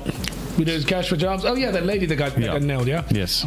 This is serious human rights issue. White collar thugs are given salute, and small touts are jailed, who are of course wrong. When investigation is one-sided nowadays, reports are saying she wants to end her life as law and justice is unfair on her. Such videos are deleted by the uploader. Yogesh Naik, I don't really understand all of what you're saying, but if you pick this apart. she's not going to get any justice. If you've got big people involved, very, very powerful people in politics involved in the story that potentially could have their names and covers blown, I don't know how far the story would go. It's going to disappear. It's a shame. But she also needs to pay the piper. She's taking money illegally. White collar, blue collar, whatever collar, doesn't make a difference. If you've done something wrong, you need to pay the price, right? So small touts are jailed. They're catching the people low on the totem pole. They need to solve the problem where it originates, which is she's got to be protected, and you need to blow the whistle on these people, these big shots that are. She's only perpetrating the crime. She's doing it on behalf of somebody else. It needs to be investigated. End of the day, right? But you need to have a system, Ajoy, that is going to legally, properly, fair. Correct. There you go. Yogesh Knight 9276. Thank you, my friend. I appreciate you guys getting involved and sending us comments. Ajoy, we'll do more comments later. Let's get into it because it's getting really, really late, dude. Do you want to do more discussions or? No, I want to talk about anything. We can end on a fun note. I'm too anti. I feel like a Debbie Downer every goddamn week, dude. Okay, all right. Let's. Tourist season. Let's talk about animals, tourists, fun things, good weather. Come on, dude. Okay, you heard of Omkar, right? Omkar was on the show, wasn't he? not that Omkar. Which of Omkar? course. Hello, Omkar. How are you doing, by the way? I'm talking about Omkar the elephant. Oh wow! What is this? Supreme Court judge, please. As you know, Omkar has been a naughty boy. Omkar the elephant, that is, has been a naughty boy, and he's been running around here and there. Apparently, I think he's been actually subject to a lot of abuse by the people he's met. So people have got fed up of him, and apparently he's been going to be sent to Vantara. Do you know what Vantara is? It is somebody's house next to Yusuf. If your only, neighbor's man. house? No, Baba. It's Ambani thing. Yeah. Ambani Wow, give him a round. He knows that. It's true, but that is... Yay, Visa, come on. Radha Krishna Temple Elephant Welfare Trust. Read it out. I want to know about this. Supreme Court rejects a plea challenging elephant transfer to Vantara. Basically, people were questioning why a wild elephant that is habituated to the wild needs to be rehabilitated to essentially a zoo. Make a better solution. Give them a better solution. The better solution is let them be where they need to be and educate ourselves to be better. Easier said than done, Ajoy. That's not going to happen, dude. This poor elephant. It's a wild animal. We live in their habitat. We were watching monkeys outside the office the other day. We live in the tropics. We've got bugs, insects, wild animals, and stuff like that. A poor elephant that has gone rogue. You've got to do something to relocate. If you catch a snake in your home, you're not going to kill it. You want to take it and relocate it somewhere else. No, it's still a wild animal. So apparently, it could be a temporary thing. I think if it's for its safety, maybe it's a good thing, right? I think going to Ambani's freaking zoo is not a bad thing. You know, he ain't going to go back to the wild after that. He's going to be loving that. He's going to go and hang out with kind of treatment. The female elephants in Vantara. What is the son's name? Anil Ambani's son, who owns this zoo? Mukesh's. That's Mukesh's son. Sorry, Mukesh's son. It's a private zoo, right? I'm sure it's well funded. It's very well funded. Akash Ambani. Is that Akash? Yeah. I'm sure he'll be very well taken care of. Good luck to you, Omkar. Not good on you, dude. Let's do one last story. We are done. That's it? Yeah. Okay. I You think did want to talk about the turtles in Morjim Beach? But that's not a. Is it a fun one? But It's not a fun one. If it's not a fun one, we're not talking about it. Is it a fun one? Basically, it's the mating season is in Turtle mating November to season. February. Yeah. So basically, people have to do a lot better in order to leave them alone and allow them to mate and nest. Yeah, I ain't trying to knock on your window when you're trying to do the dirty. Leave me alone, boy. Let me do my thing. It's a big problem here in Morji because now with the tourist season starting, there's a lot of tourists and shacks and people that are coming and disturbing the turtle hatcheries, and it makes me very sad because. Put that picture up, dude. That's a nice picture. It makes me sad because this is a natural test turtle hatchery, and they've been coming there for many, many centuries to lay there's a nesting ground, right? To lay their eggs and stuff. And there's got to be a balance, and we as humans have to find, like you just said, this is a wild goas in the tropics, and you've got all these things happening, and humans have to live in harmony with the wildlife, and there's no way in hell all these tourists and all that noise are going to help the help the turtles from coming back. Because the forest department have to move the eggs if they're outside of the nesting area. So I think last season there was about 100 eggs that they actually had to move. I spent a lot of time in Malaysia, and they're very strict about this. A lot of the beaches in Malaysia are protected. They're designated sanctuaries, and nobody's allowed to go by anywhere close by these places. That's not going to happen here because Morjim's also a big tourist destination. So no, but it was a turtle nesting site before it became a big tourist destination. Baba, what are you going to do? You're going to stop the tourists from coming? No, you can't. You sensitize the businesses and the tourists You're that going to you break have down to. the shacks? Sorry? You're going to break down the shacks? First of all, there should not be any shacks over there. FYI. I beg to differ, dude. No, I feel Merv, bad up for till this. early 2000s, there was nothing there. It's caught on now. I'm talking about the last 20 years, right? I'm with the turtles, Joy. I don't give a Exactly. shit about. And I'm saying but that. I'm saying you've got to find a fine balance between humans. And, that balance is not being respected right now. my vote is for the turtles. I say get rid of all. No, I'm just kidding. You've got to protect your wildlife, though. You know what I'm saying? If that could be something else that's such a glaringly obvious tourist attraction, and it's a huge attraction in Southeast Asia. Something like this, which happened recently, Mandalay Beach wedding sparks outrage at Olive Ridley nesting site. Somebody went and built a stage where the Olive Ridleys bury the eggs, right? And nobody gave them permission. How the hell did that happen, man? Only in Goa. And on that note, ladies and gentlemen, we'll talk about the wild, wild west. You can just go and build a stage in a turtle nesting site without any permission. Olive Ridley turtles have been coming to this place for many, many, many centuries and laying their eggs. And they go out into the ocean. They come back every year and do what they do. This is a travesty, and this is really, really sad. But that's why we do the show. We want to make more people aware of what's going on. This should not be happening. And I hope that people get punished and more people see this and prevent this from happening. You know what I'm saying? Right. That is our heritage. These kind of things that are happening here in Goa, and we're losing that. I'm ending on a sad note. Happy Thanksgiving, 27th of November. Family. We're not going to do a show before that. No, 27th. It's 23rd, Thursday. Thanksgiving is a major holiday in the U.S. It's a big holiday where all families come together. We don't have a holiday like that here in India. What's the closest thing we've got here in India? 3rd January. 3rd December. What is it? Feast of St. Francis Xavier. No, not even close. This is basically giving thanks for family and friends, and it's not actually a religious holiday. So I used to think it was extremely cheesy. However, it brings people together, with a lot of my American friends and obviously family also in America now. I can understand the kind of the feeling behind that. So it's a non-religious festival, and it's actually giving thanks to your family, to your friends for being there in your life and the influence and the positive influence that they have on you. Can you tell me why you have the Thanksgiving holiday? No. In America, they give thanks. It was basically the pilgrims giving thanks to the local that took care of them and kept them from starving. They celebrate this holiday. It's a very, very, it's non-religious, has nothing to do with religion. It's basically giving thanks. And I love the fact that everybody gets together with your families, comes from everywhere else, and they get together for this weekend and celebrate Thanksgiving. I'd love to have a holiday like that here in India. We've got a lot of individual religious holidays. Yes, we do. For Muslim holidays and Hindu and Catholic Christmas and Diwali and all that kind of stuff. That's different. But we'd love a non-religious holiday where people can come together and do good things for whatever the reason may be. Ladies and gentlemen. December. I'd slap you. Keep throwing out dates, huh?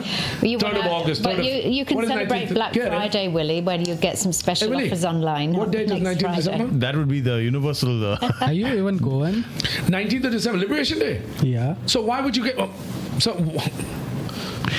Okay, you've got Independence Day, you got Liberation Day. That's not really, but it's not going to bring people together. You have to have it over a weekend. It can if you decide to make it bring people together. I think you should vote. Ladies and gentlemen, if you've got a suggestion for a day that we need to celebrate here and go and bring people together, bring families, bring friends, loved ones, once a year to get everybody together and celebrate our I want to say it in Konkani. I want to speak in Konkani. Yusuf, can you translate in Konkani what I'm trying to say? I want to celebrate our local Goan heritage, our warmth, our food, our culture. What can we have one day a year to celebrate that? Mashe Konkani onolere. First of all, I don't understand what you spoke. Oh my. Arya, he's asking you which day can I don't even know why we ask him. Which day can we have in Goa where all people come together to celebrate? Families together. Yeah, it's families. a reunite. It's like Konkani answer. Which day you want? Yeah. which day you want? Falya Korea mare. Such a bright guy, so talented. He does such great work with the editing and all. Even to churn this also takes. Yes, seriously, to get his brain working sometimes. You're talking to. You can, if you look closely into Yusuf's right ear, you can see the light out the left. I swear to God, I've seen it. I'm kidding, Yusuf. Yeah, actually, I've shown you. Oh my gosh, what are you guys up to?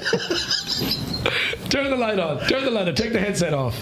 Ladies and gentlemen, I thank you. We're taking the mick out of him. He's a good guy, and we love him dearly. We couldn't do what we do without him. Thank you for tuning into another edition of the Merv Britto Show. I hope you've enjoyed what we do, and if you do, leave us a like, share it with somebody, tell somebody about it. We would really, really appreciate it. I love the comments. I love the information, the feedback that I get from so many people here. It's a little tiny little show that we do in a tiny little place, but we're very passionate. We love this place. Joanne, any parting words, any things that you want to say before we end the show? Well, like I said, I just really do want to give a huge shout out to all the people that I feel thankful for having in my life. So that includes family, friends, work colleagues, everybody that's helped me along the way in my life's journey. So thank you. That's a Thanksgiving so wish. Ajoy, that's anything you want to say? Any of you guys want to say? Now's your chance. Merv, I want to thank you and everybody in this room for all the abuses and jokes, all the abuses, jokes, and laughs that we get here. It's awesome, man. I couldn't have it any other way. Anybody else? Well, I'm going to say my Thanksgiving part is I miss my family, and people don't realize this and they take it for granted. Take your families for granted. Take your loved ones. And I am a big proponent. I'm a big fan of parents. At the end of the day, I've got Aisha calling me, dude. Can we take Aisha on the air? Yes, please. Let's take her on the air. Aisha, you're calling my phone. I'll call on this one. 1 second. Hold Aisha, on. I'm going to call you back. I'm going to call her back. I want to put her on the air because I promise. Listen, I want to give thanks to families, but more importantly, I'm a big parental person. Your mom and dad out there would have done and have continued to do what they have done for kids nowadays, and I call them the snowflakes, because they don't understand back in the day how hard life was and how tough it was and what they had to do to bring you guys up. So on Mother's Day, on Father's Day, on Family Day, whatever the day may be, for this Thanksgiving, I want to give thanks to all the parents that have worked their tails off to afford all of us children what we have. A deep, heartfelt thank you. And my prayers and wishes to all the parents. God bless you guys for doing what you did. She's calling again on my phone. I'm calling her on the other. Mobile number. Tell her we're calling on the other number. I'm going to put her on the air. Let's put her on speakerphone. Aisha Barreto. Hey! In the spirit of Thanksgiving, we just wanted to say thank you to the Merv Britto Show and everybody on it for being so awesome.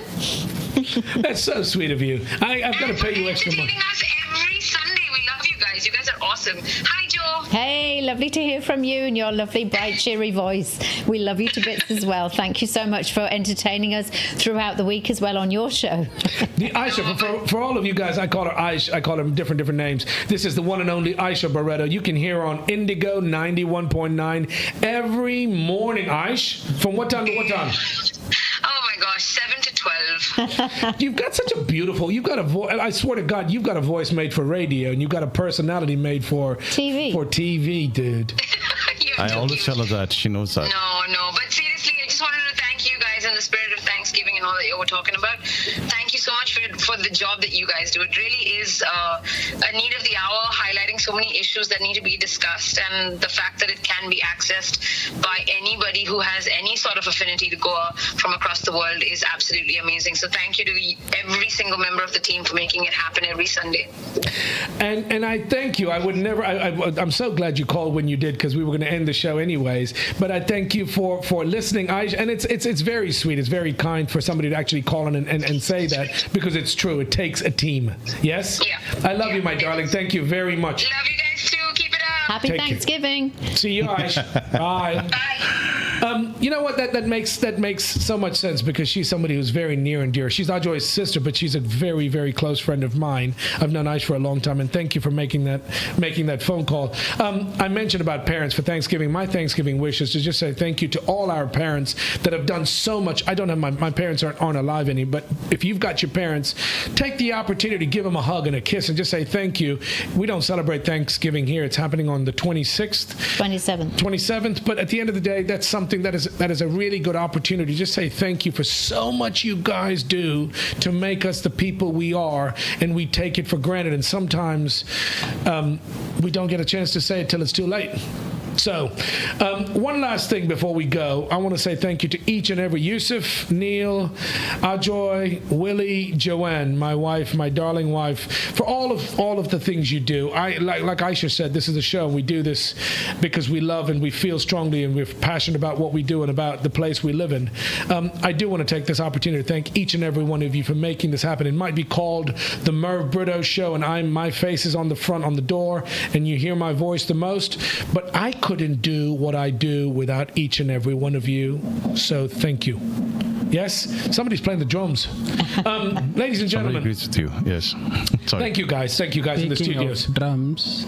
There's a wedding today. One of my ward mates, Anthony and Stephanie. Congratulations. What about? They're getting married? Yeah, today. Another one bites the dust. Sorry, Anthony. Enjoy. God bless I'm you. not saying it's all downhill from here, but enjoy today.